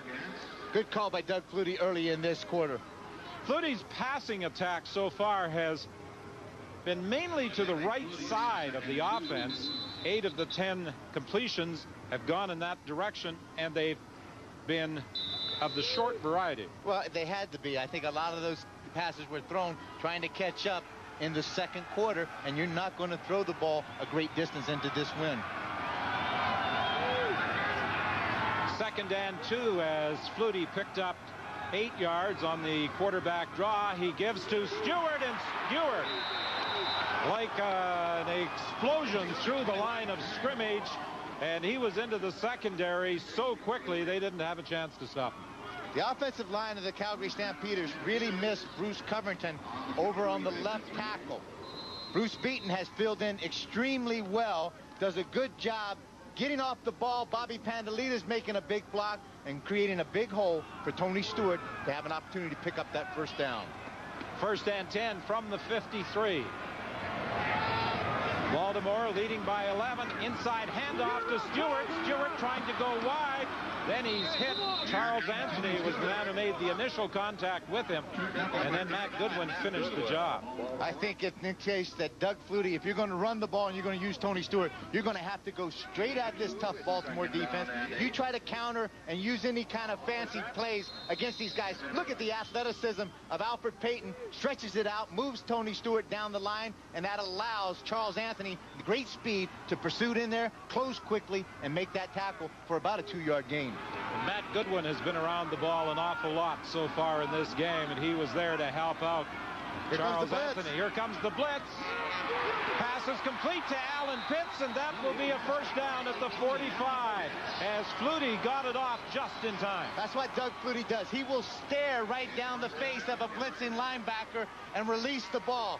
Alan Pitts comes in, man-on-man coverage, creates a little separation, comes back toward the ball, back toward the quarterback, and Doug Flutie threw the ball on the mark.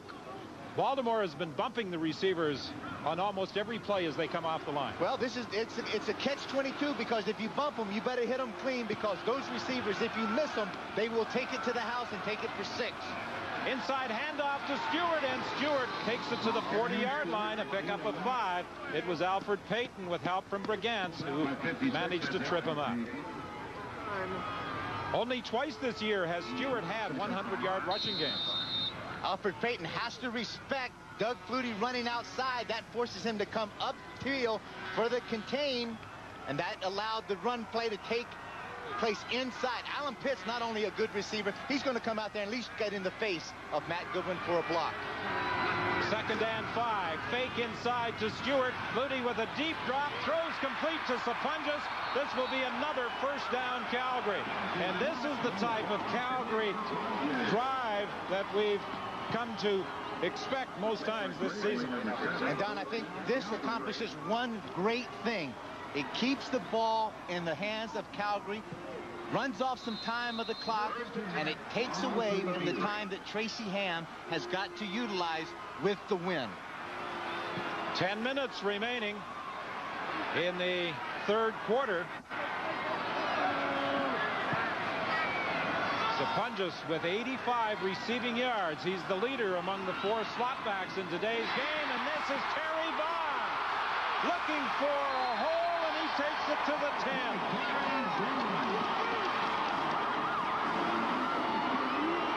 22 yards for Terry Vaughn. Now, this is a very slow developing play that's constituted by the fact that But the offensive line has to do a tremendous job of blocking.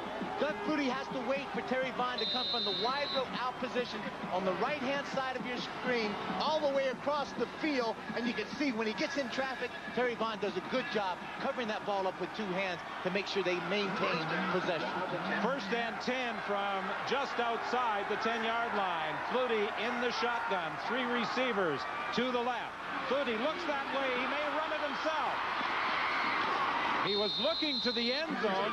O.J. Brigance made the tackle. He was looking to the end zone, hesitated just a moment, and then Brigance was able to close. Well, O.J. Brigance is just one of those kind of really great linebackers. Good closing speed. Doug Flutie's looking downfield. O.J.'s coming inside out on him. Great peripheral vision by Doug Flutie. Sees him right at the last minute and is able to tuck the ball away so that he doesn't fumble it. Talked earlier about the closing speed of a linebacker. We saw it there. Well, he's got great speed and great anticipation of the offensive plays. It will be 2nd and 10 from just outside the 10-yard line. Flutie in the shotgun.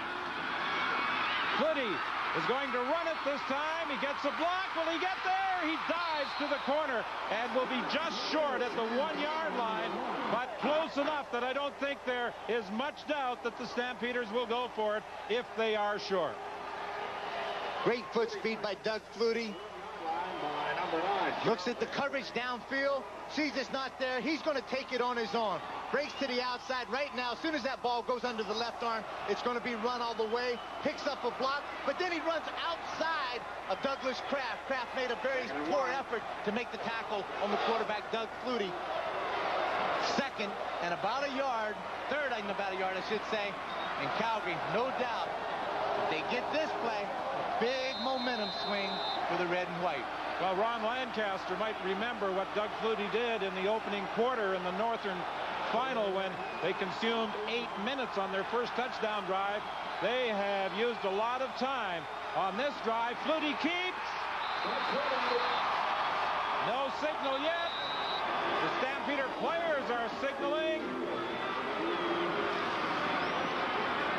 Flutie could have picked up a 1st down without scoring. I think he picked up the 1st down, but he did not get in. Let's take a good look at it here.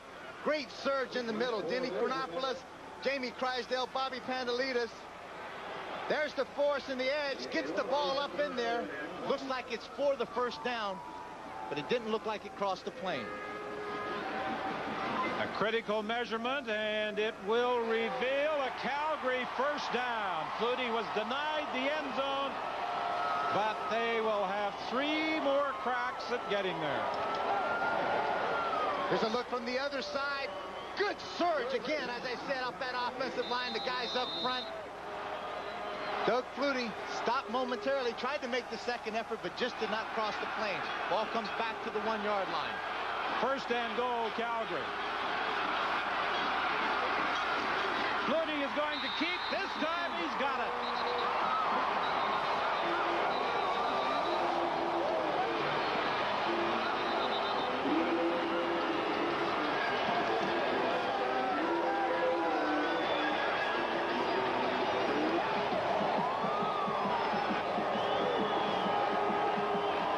It's a pro-Calgary crowd here at Taylor Field for this 83rd edition of the Grey Cup, and they're delighted with this touchdown run by Doug Flutie. It worked 3 times, right behind, again, Jamie Crysdale, Bobby Pandelides, Rocco Romano off the right side. 7:15 remaining in the 3rd quarter as Ricky is getting set for a touchdown gallop.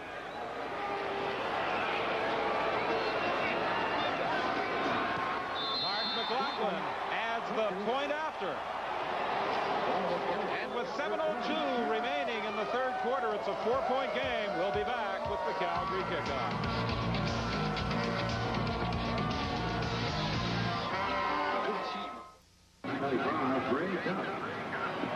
Well, Doug Flutie put it in the end zone, capping a drive that took a lot of time off the clock.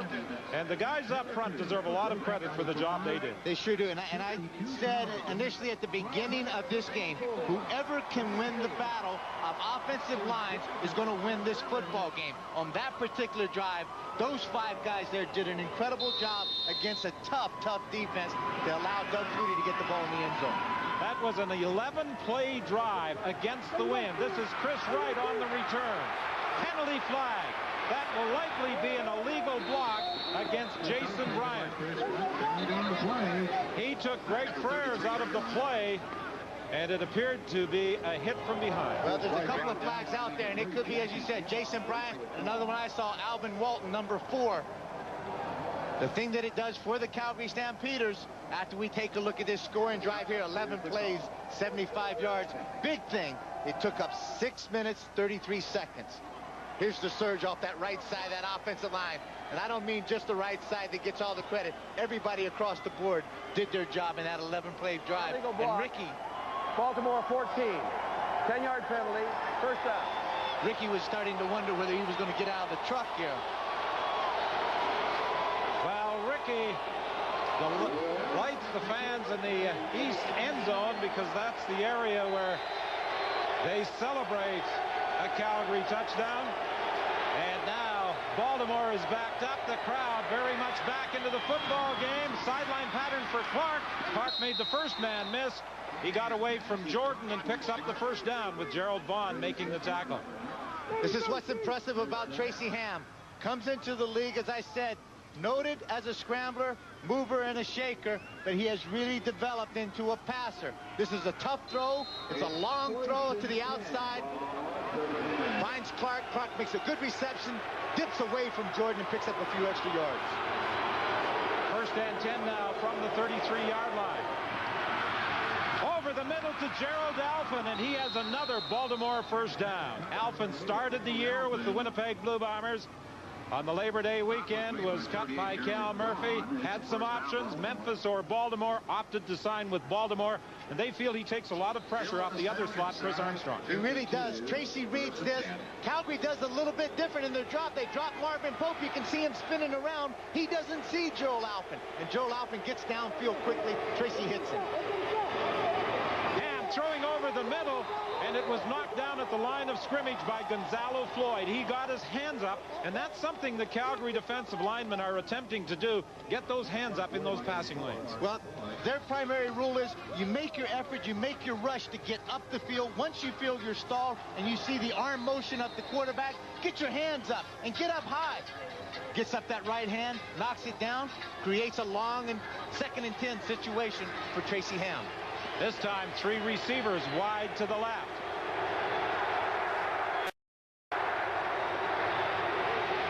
Ham completes the pass to Tui Pelotu, and he is going to be stopped short of the first down by McClanahan. Now, it looks as though he's only about a yard shy, so Don Matthews has a decision to make.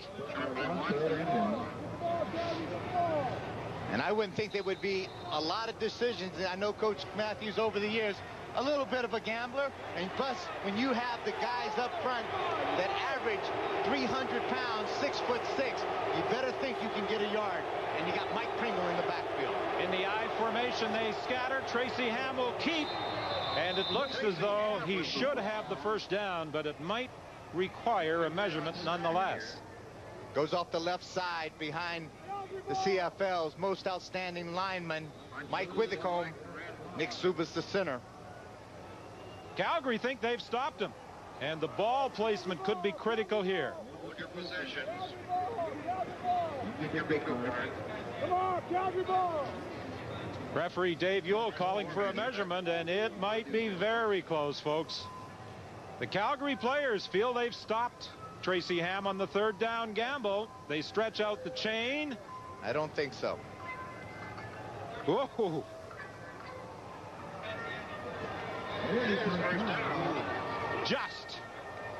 They just got it.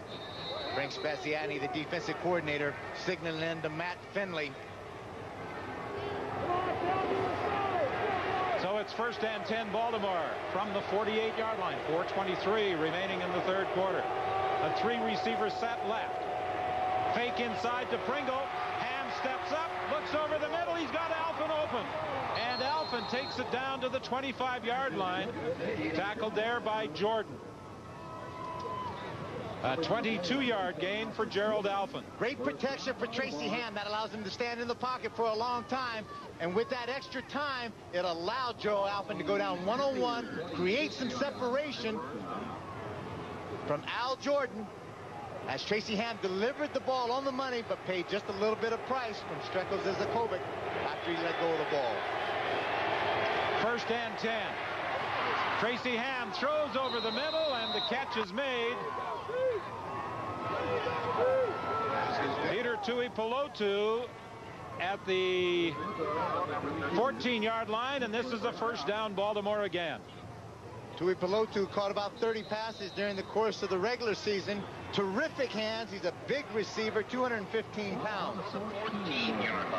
And this is the best drive the Stallions have put together in a couple of weeks.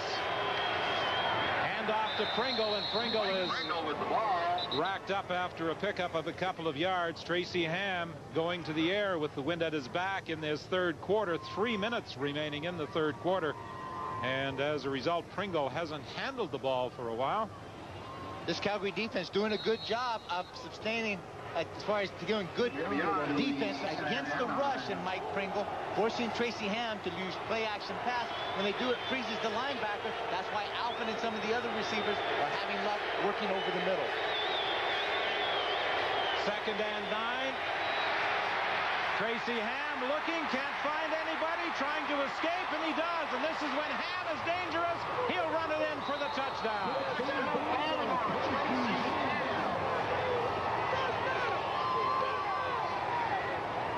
Tracy Ham with a good big run. Tracy Ham can beat you with his scrambling, and he takes it into the end zone when he appeared to be corralled and possibly sacked for a loss. You got to figure out how in the world does Tracy Ham get out of this mess. Nothing but red jerseys all around. Gonzalo Floyd gets pushed all the way across the formation. Tracy Ham sees just a little seam, and he has great speed and got himself into the end zone for that major. That's a terrific drive by the Baltimore Stallions. 2:16 remaining in the third quarter as Huerta adds the point after, and the Stallions regain the 11-point advantage they held early in this third quarter. We'll be back with the Baltimore kickoff.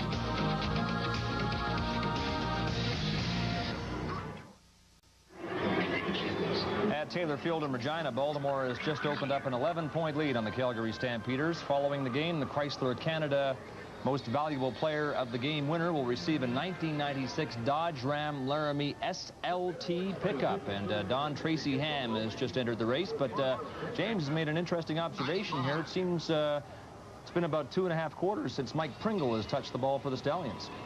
Well, Mike Pringle had 1 carry on the touchdown drive. 52,564 at Taylor Field. Thought Calgary had Tracy Ham surrounded, but we have seen him perform this escape act before. Well, add 37 more, plus the coaching staff that were over on the Calgary Stampeders. They also felt they had him corralled and was going to be able to sack him. But Tracy Ham has done this a number of times to a lot of great football clubs to come up big in the big game.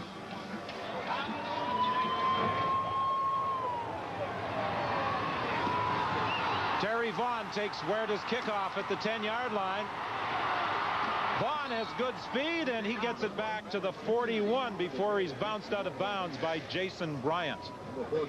Terrific effort by Terry Vaughn to get that ball up the field and then pick up significant yardage and give Doug Flutie great field position, 1st and 10. But just take another look here at the mobility of Tracy Ham and then just sheer speed to get himself into the end zone.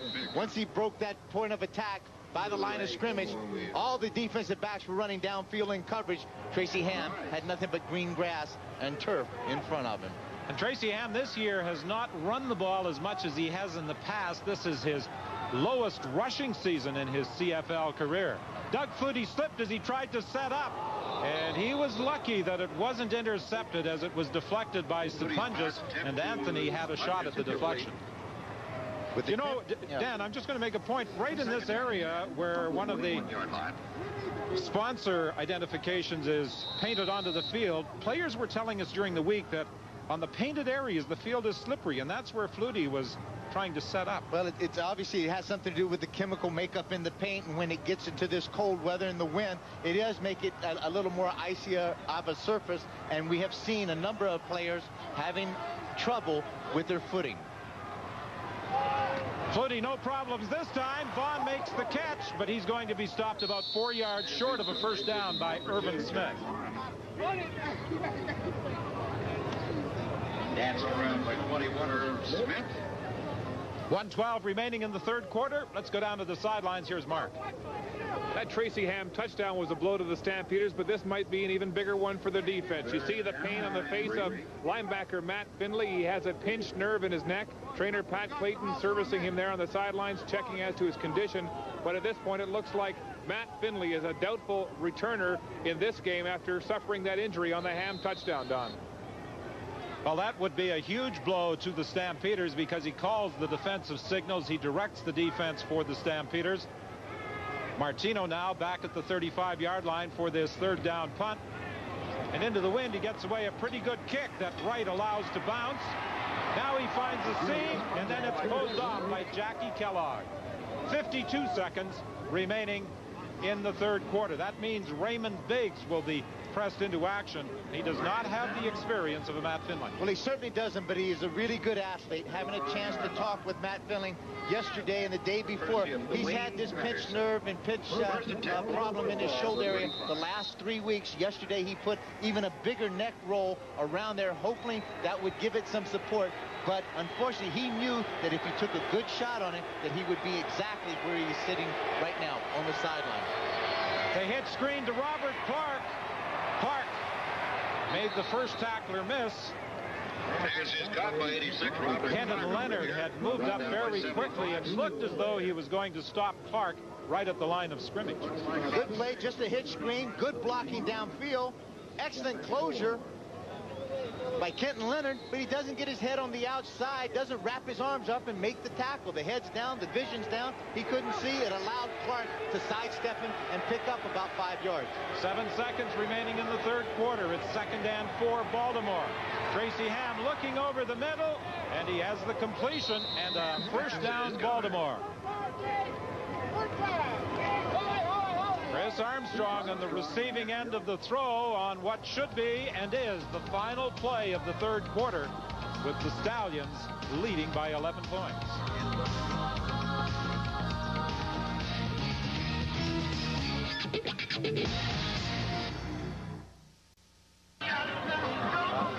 A great view from about Taylor Field. Our thanks to Westcam and North Central Helicopters for helping provide us with these pictures. So the Calgary Stampeders will now try and stop the Baltimore Stallions and take advantage of the wind at their back in the fourth quarter, trailing by 11 points. But first of all, they have to get the ball back, and Baltimore has it 1st and 10 at the Calgary 52 to start the fourth quarter. This is the statistical story of the first 45 minutes of this football game. Calgary continuing to hold an edge in passing yards and net yards and time of possession. But Baltimore, thanks to 2 special team touchdowns, holds an 11-point lead. Now the change with Matt Finley going out, that puts Marvin Pope out of his rush-in position back to that normal middle linebacker position that he played last year. Look for Tracy Ham to take some advantage of that. Pringle, the ball carrier, he runs hard for about 3 yards. Got maybe the last yard and a half on his own. Yeah, let me just qualify my statement. Take advantage of Marvin Pope in the middle by the pass, not by the run. This guy between tackle to tackle closes as well as anybody. A powerful linebacker. He knows what he does, but his weakness at this point would be pass defense. Obviously, he's been lining up as a defensive end through the 95 season. 2nd and 6 now. 3 receivers again wide to the right. Ham fakes inside, looks over the middle for Culver, and he's got a first down. Shannon Culver does a great job on the quick post.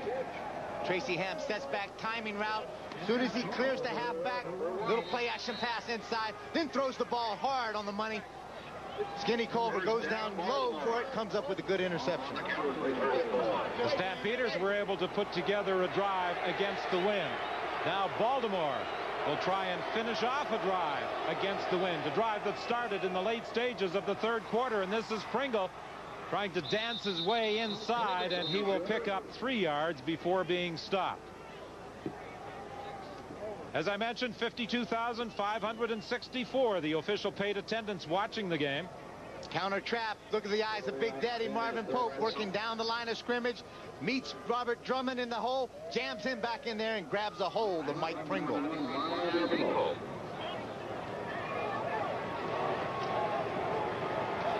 Marvin Pope looking over to the bench for some help in calling the defensive signals. 13 sacks during the course of the season. He led the Stampeders in that category. Jackie Kellogg comes in. McClanahan goes out. 7 defensive backs.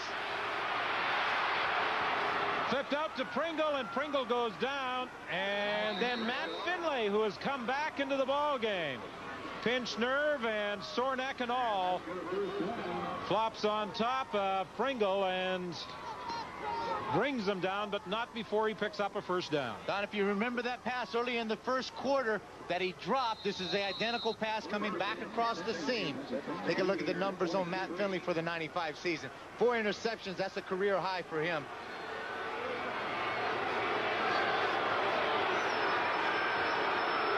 People often talk about playing with pain. Matt Finlay is for the balance of this football game. And in the hole, Mike Pringle drives it straight ahead for a pickup of about 3 yards as McClanahan comes over to make the tackle. Matt Finlay in the middle, patrolling this in. Just a search belly series. Gets slid by the play, comes back, tries to get a hand on Mike Pringle. Anthony McClanahan comes in for the cleanup tackle. 2nd and 5 with 3 receivers wide to the left. Baltimore leading by 11. Tracy Ham on a quarterback draw. And Tracy Ham is going to be stopped about 2 yards shy of a first down with 11:30 remaining in this fourth quarter. I don't think that play was going to fool anybody, not particularly the Calgary defense. Tracy Ham had cleared out his backfield, and anytime you see Mike Pringle out of the way, only 1 or 2 things are going to happen. Tracy's either going to drop back, throw a quick pass, or he's going to do exactly as we just saw. Run the quarterback draw or run the quarterback sweep to some area, but he's going to keep the ball in his hands.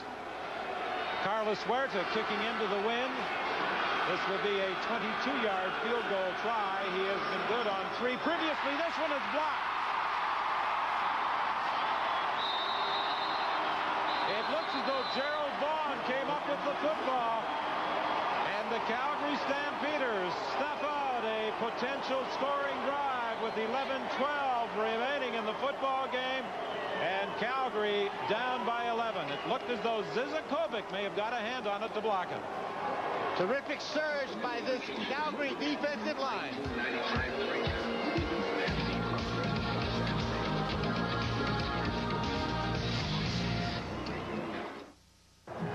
Back at Taylor Field, Calgary still within 11 of Baltimore because of Sreko Zizakovic's blocked field goal. Ron Lancaster's here to say it was a huge play. Sure was. You know, when you don't use a tee on the ground, you got to get it up quick. But watch that big arm. Just get up and get that thing up in the air, and he bats it right back at him. James, because of that, it's still a game. It was very imperative that Calgary was able to keep Baltimore out of the end zone from a touchdown. All right, Don.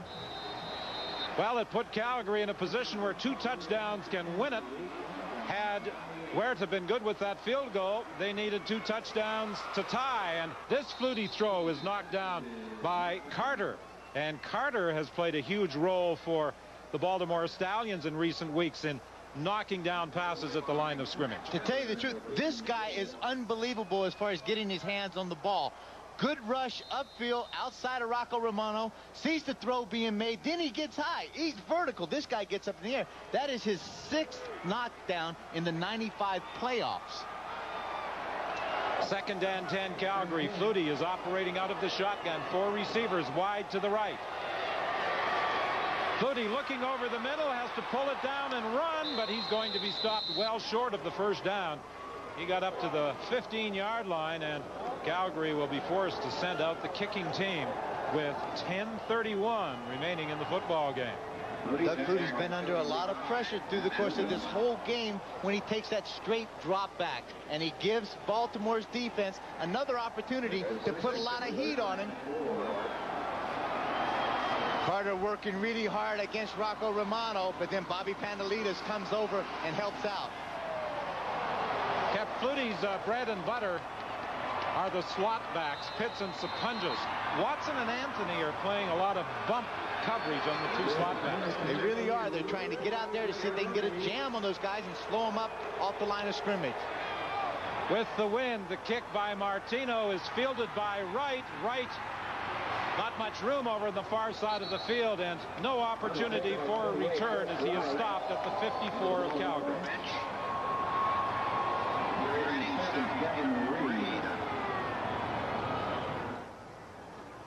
Canadian Tire has great prices on everything you need. Plus, earn Canadian Tire money with every cash purchase of merchandise. Great prices made better at Canadian Tire. 10:03 remaining as the clock ticks away, with Baltimore leading 31-20.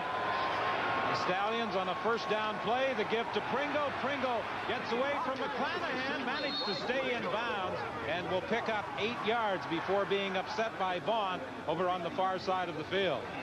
Anthony McClanahan does a great job of getting across the line of scrimmage, getting upfield, but his responsibility is that he has to maintain containment. When he doesn't do that, this is what you see. Mike Pringle, with that speed, able to turn the corner and pick up 8 or 9 yards there, make it second and very short for Tracy Ham. 2nd and 2 for the Stallions from the 45-yard line. It's Pringle again. He's got the first down as he drives his way close to the 40-yard line. 11-point lead, and when Tracy has the ability, has the cushion and the comfort of that lead, and he can allow this offense and those big guys up front to grind it out and to pound on the Calgary defense, it's a tough day at the office for the Calgary defense. Pringle has rushed for 67 yards so far in the football game. Tracy Ham now 1st and 10 from the 42. They give again to Pringle, and Pringle breaks one tackle and takes the ball to the 35-yard line. This man is also a workhorse. He wants to carry the ball as many times as possible. When you're a running back, you want to carry it. When you're a receiver, you want to get it thrown to you. Look at the move on Will Johnson. He gets off the block of Robert Drummond really well. Works down the line of scrimmage. Great speed and strength by Mike Pringle. Allows him to run right through the tackle. Really one of the best defensive ends in this league, Will Johnson. 2nd and 3 now for Baltimore. The ball is at the 35. Big turning point right here for Calgary. Tracy Ham in trouble. And he got to the 35 and maybe to the 34 before being driven back.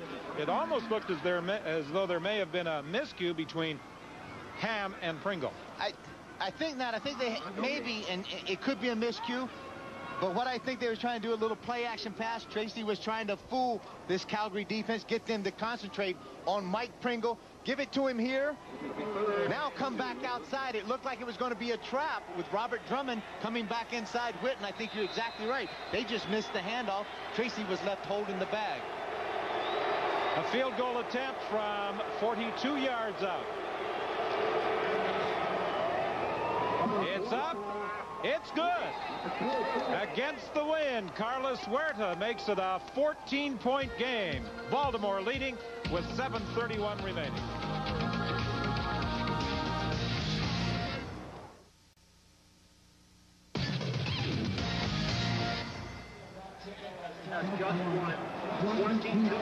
.7:31 the time remaining at Taylor Field in Regina. Steve Barato, the Stallions offensive coordinator, normally is on the sidelines during a game, but he woke up this morning really feeling ill, so it was decided that he would go upstairs, and that's one of the reasons, even though the Stallions are leading, he isn't looking very happy. There's the pass, completed over the middle to Tony Stewart, and he takes the ball up to the 50-yard line for a Calgary first down. Good play selection by Doug Flutie. Start to getting some of those linebackers of the Baltimore Stallions concentrating on him coming out of the backfield. It's going to open up the areas behind them for Sapunjas and Pitts to work in. While trailing by 14, 7 minutes is still a lot of time for Doug Flutie, and Flutie will try and take advantage quickly. Intended for Danielson.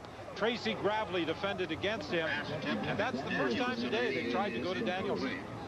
First time that they brought Danielson into the game, actually, and Doug Flutie showed the great respect that he has for him and the confidence in him in a crucial situation to go to the young receiver. Gravely made a good move to get up there and knock the ball away from him. It will be 2nd and 10 from the 50-yard line. Flutie operates out of the shotgun. Flutie is looking deep down the sidelines, and it's intercepted by Charles Anthony. Trying to go deep for Alan Pitts, and it's picked off by Charles Anthony with 6:35 remaining. And the Baltimore Stallions in front by 14 points.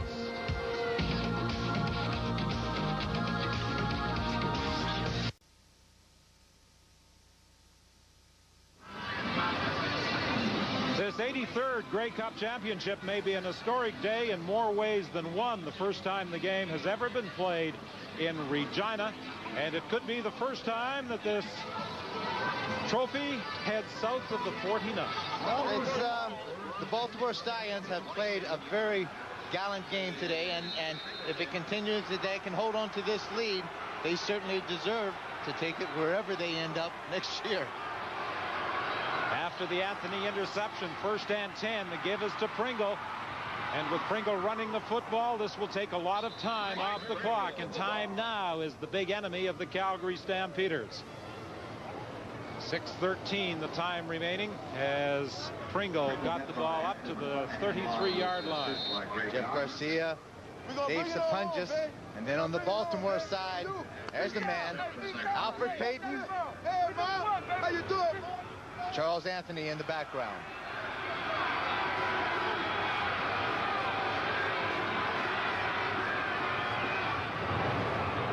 It's Pringle, and he gets a first down up to the 40-yard line. In the 2 games these teams have played in regular season, in 1994 and once this year, Don Matthews' team has been on the losing end. In 94, it was at Memorial Stadium in Baltimore. This year, on August the 15th, in Calgary. Watch how 2 of the Calgary defenders, both of them get outside, Knox and also McClanahan. That's what allows a good back like Mike Pringle to get it back inside and pick up that first down, keep possession. Fake inside to Pringle. Dumped off. It was intended for Culver. It's incomplete. It will be 2nd and 10 Baltimore. Well, this is going to be just a crucial down for the Calgary defense and for the Baltimore offense.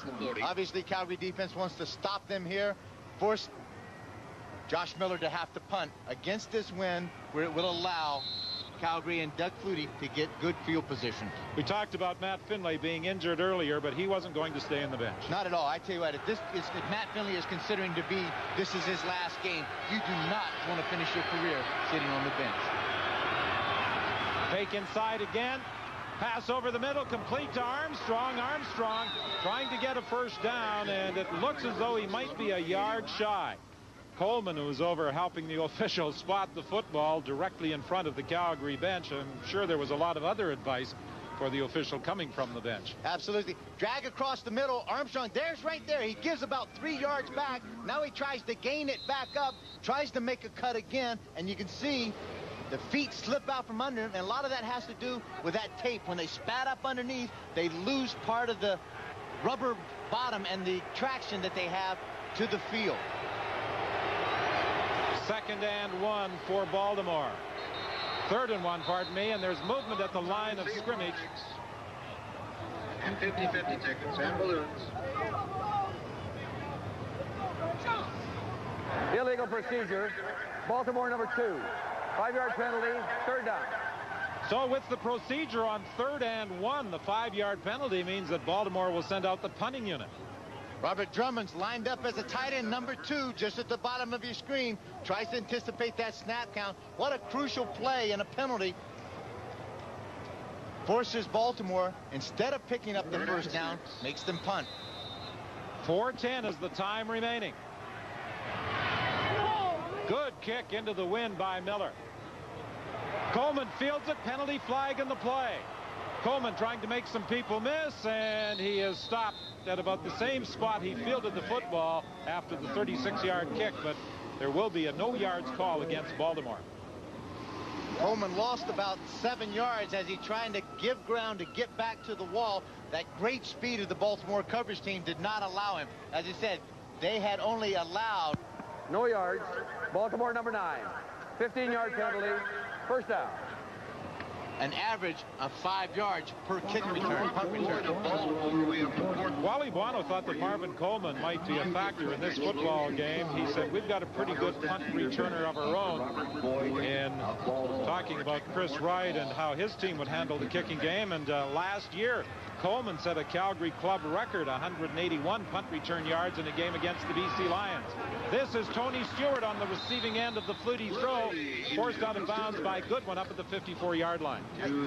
About the only thing that I really don't understand about Doug Flutie's offense right now, he's going to go into the hurry-up, is why he's staying in the pocket so much right now. I would anticipate him moving that pocket and make that defense work a little bit harder. That's when the receivers seem to be the most effective, when they can buy a little extra time and find the open area downfield. Hand off to Stewart as they look for the first down. It's going to be close. He had to get across the midfield stripe by about a yard. His initial surge got him across the midfield stripe, but I don't know if he was able to get the ball and bounce forward to pick it up. From the spot there, it looks like it's going to be short about a half a yard. 3:28 is the time remaining with the clock stopped right now at Taylor Field. Baltimore leading by a score of 34-20. The Stampeders 3 times have etched their name on the Grey Cup. 1948, 1971, and most recently 1992. The Baltimore Stallions, only in their second year in the Canadian Football League, have never won the Cherished Trophy. But what a compliment to Jim Spiros and Don Matthews and that whole organization as far as starting this club last year, going to the Grey Cup, losing, but then coming back to it again in 1995. Well, they did all the right things for an expansion team. Hiring coaches with CFL experience, players with CFL experience. Doug Flutie drives straight ahead and picks up a Calgary first down. Now 3:19 remaining.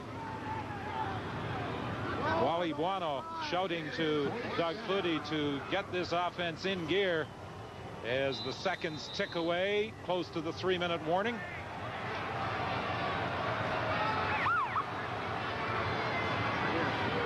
Flutie, a sidearm throw out into the short flat to Tony Stewart, and he got to the line of scrimmage, and not a whole bunch more. 2:57 is the time remaining here at Taylor Field in his 83rd Grey Cup game.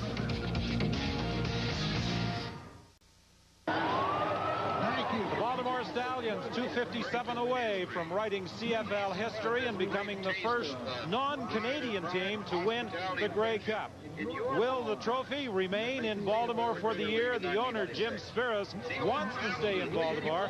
The team will begin a season ticket drive on December the 4th, but Spiros has already met with officials in Houston about the possibility of moving the team into the Astrodome. Of course, you're aware that the Cleveland Browns are slated to move to Baltimore. A pass intended for Alan Pitts, over the middle, incomplete. And aside to the Cleveland story, Dan, the Baltimore Stallion players haven't lost their sense of humor. When the announcement was made that Cleveland might be moving to Memorial Stadium, one of the players, and they don't know which one it was, snuck into the locker room and put the Cleveland player names over all the Baltimore Stallion lockers. Well, part of that is pretty devastating to think of that. And a couple of guys I talked to said, you know, it's a shame to think, you know, as we're away, somebody's moving into our home while we're gone. Flutie's third down pass at the line of scrimmage is deflected by Alfred Payton, and the Baltimore Stallions will take over with 2:44 remaining. The 5th time that Flutie has had a pass knocked down at the line of scrimmage. Alfred Payton, that is his 8th knockdown of the 95 season. He gets the rush against Rocco Romano. Romano opens up to the outside, allows Swack to go upfield. Unfortunately, Doug Flutie had dropped deep enough that he was throwing to the outside and right into the arms of Alfred Payton, and he comes up with a big defensive play on that third down. Handoff, or fake handoff to Pringle. And Hand got back to the line of scrimmage. You know, we talked in the early stages of this telecast about Alfred Payton possibly being on a 4th straight losing team in a Grey Cup game. He said, you know what? If I lose this year, he said, I want to be back next year to try for number 5. He's one of those great kind of competitors that has a heart. Nobody likes to lose. And if you can have somebody on your ball club that says, I can accept losing, I don't think you really want them on your ball club. 2nd and 10 for Baltimore. 2:19 remaining. This time the handoff to Pringle. He breaks the tackle, and Pringle has some open field. Coleman trying to bring him down and succeeds, but not before Pringle gets inside the 20-yard line. That's a 40-yard gallop by Mike Pringle and puts him over 100 rushing yards for the game. Mike Pringle shows you his power and strength. He goes right through the tackle of Alondra Johnson. Usually the sure tackler that he is, Mike Pringle, with that great powerful leg strength and also upper body strength, ran right through that. A big blow to the Calgary defense. 127 rushing yards for the CFL rushing leader and most outstanding player. Pringle gets the ball again, and at the 15-yard line, he's straightened up by the Calgary defense with 1:45 remaining. Only once in 18 games when Pringle has rushed for 100 or more yards have the Baltimore Stallions lost. And this afternoon with Pringle over 130 yards now, it doesn't look as though the Stallions are going to lose. Last year set the CFL record, 1,972 yards, 16 touchdowns. Broke the record of Willie Burton that used to be set with the Calgary Stampeders. It's Pringle again, taking the ball down to the 11-yard line, tackled there by Will Johnson. 1:23 the time remaining. The Calgary Stampeders, a 3rd consecutive regular season of 15 wins and 3 losses, came into this Grey Cup game so optimistic after defeating Hamilton in the Northern Division semifinal and then totally destroying the Edmonton Eskimos in the Northern Division final at home last Sunday. But this Baltimore Stallion defense was able to contain Doug Flutie and the passing attack, and 2 special team touchdowns have been the difference. Well, the early part of the game, that Calgary defense did an excellent job containing Mike Pringle, forcing Tracy Ham, putting the ball into his hand. Then he just decided to beat him up by the pass, and then the big blows came on the special teams. Carlos Huerta with a record-setting 53-yard field goal earlier, attempting a field goal of 18 yards. He puts it up, and it is good. It's good for the field goal.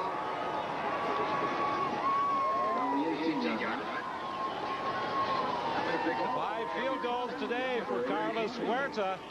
7 field goals last week against the San Antonio Texans in the Southern Division final, a CFL record, and Calgary Stampeders pretty much know it's game, set, and match with 1:20 remaining.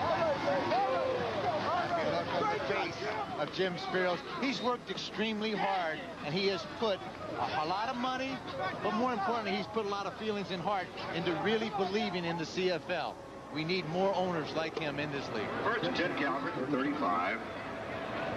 4 receivers wide to the right. Flutie over the middle, and he finds Alan Pitts for a 1st down, taking it to the 47-yard line. 1:15 the time remaining. Chris Johnson made the tackle. A 33-yard gain to Alan Pitts. 1st and 10 Stampeders at the Stallions 47. Some might be wondering why Flutie didn't go deep over the middle earlier in the ballgame. Well, that could be, there's always going to be a lot of second guessing in the game when you get to this point. Flutie throws deep over to the far side of the field for Stewart. Stewart was all alone, but Flutie couldn't get the ball to him. A lot of pressure again. Alfred Payton and Grant Carter doing a great job getting up the field, being able to put a lot of pressure on both Bruce Breton and Rocco Romano. Watch Carter. Gets up in the face, keeps working the hands, then he uses the speed to get around, makes some contact with Doug Flutie just as he starts to release the ball. 2nd and 10. 1:02 the time remaining. 3 receivers wide left this time. Flutie for Alan Pitts, and he can't hang on. He was open. He found the hole down at the 25-yard line, but couldn't pull the pass in. Ken Vincent playing in a deep zone. May have just got right into the vision of Alan Pitts, or possibly even got his hands on the ball. Mike Pringle, the leading rusher in this ball game, the leading rusher on the season. Will he be in Baltimore next year? He's playing out his options. Well, he is playing out his options. In the last 2 years, his production and what he has shown, you know, may entitle him to get a trip to go try it out in the NFL somewhere. 4 receivers wide to the left. On 3rd down. Flutie over the middle. He's got Sapunjas open. Sapunjas takes it inside the 20-yard line. 50 seconds remaining. A 29-yard gain on the pass from Doug Flutie to Dave Sapunjas. Flutie sends 4 receivers wide left. All the praise is over here. Operating out of the shotgun. 1st and 10 Calgary. The ball is at the Baltimore 18-yard line. Flutie for Williams, and Williams with his first catch of the game has a 1st down at the 5-yard line. This Baltimore team, as we mentioned earlier at the onset of this game, came in here with purpose. They were focused. That's got to be a linebacker, I think, with eyes like that. A lineman. Well, I know that, but the eyes are all the same. That's Mike Withicombe, the offensive lineman, most outstanding offensive lineman in the Canadian Football League. But as I said, Baltimore came in here with purpose after coming so close to tasting from the cup last year. Flutie for Vaughn, and he could not hang on. He may have been trying to concentrate on keeping his feet in bounds and stay inside the flag, and in the process lost his concentration in the flight of the ball and dropped it. 23 seconds remaining. Doug Flutie and the Calgary Stampeders just trying to make things a little more respectable. There's no doubt about where the Grey Cup is headed in 23 seconds. When there's no tomorrow, it doesn't matter whether you get beat by 1 point or 100 points, you still get beat. Flutie looking into the end zone. It falls short of the target with 18 seconds remaining. Well, Don Matthews got doused by his teammates, not unexpectedly. And one of his assistant coaches, Flip, comes in there and covers him up to make sure that's called job security. Flip is guaranteed to keep that linebacker special teams job. Darryl Edrawlin. He saw that Sharper Donish had the water bucket ready to douse the head man, and he pulled the hood of his parka over his head just at the last second. Flutie looks to the end zone. He's flushed out of there. Now will throw incomplete. It was intended for Alan Pitts, and the Calgary Stampeders give up the ball on downs with 9 seconds remaining. So the Baltimore Stallions are champions of the Canadian Football League for 1995, as Jim Spiros, the owner, accepts congratulations. It's Don Matthews. Yep. That's Marty Long, the defensive line coach that he was just hugging and giving a kiss to. Look at these guys. Tell you what, it's an exciting bunch of guys over there, and they deserve it. For Don Matthews, his 2nd win as a head coach, 5 times as an assistant coach with the Edmonton Eskimos. He was on a Grey Cup winner. He won the trophy in 1985 with the BC Lions, and he will take it back to Baltimore in 1995. A decade has passed since he last sipped champagne from the Grey Cup. But this has been a very satisfying season for the Baltimore Stallions. Their 13th consecutive win. They finished the year with 10 regular season wins, 2 postseason playoff wins, and now this Grey Cup triumph, and they celebrate as Grey Cup champions of 1995, and one of the happiest of all, Jim Spiros, the owner of the football team.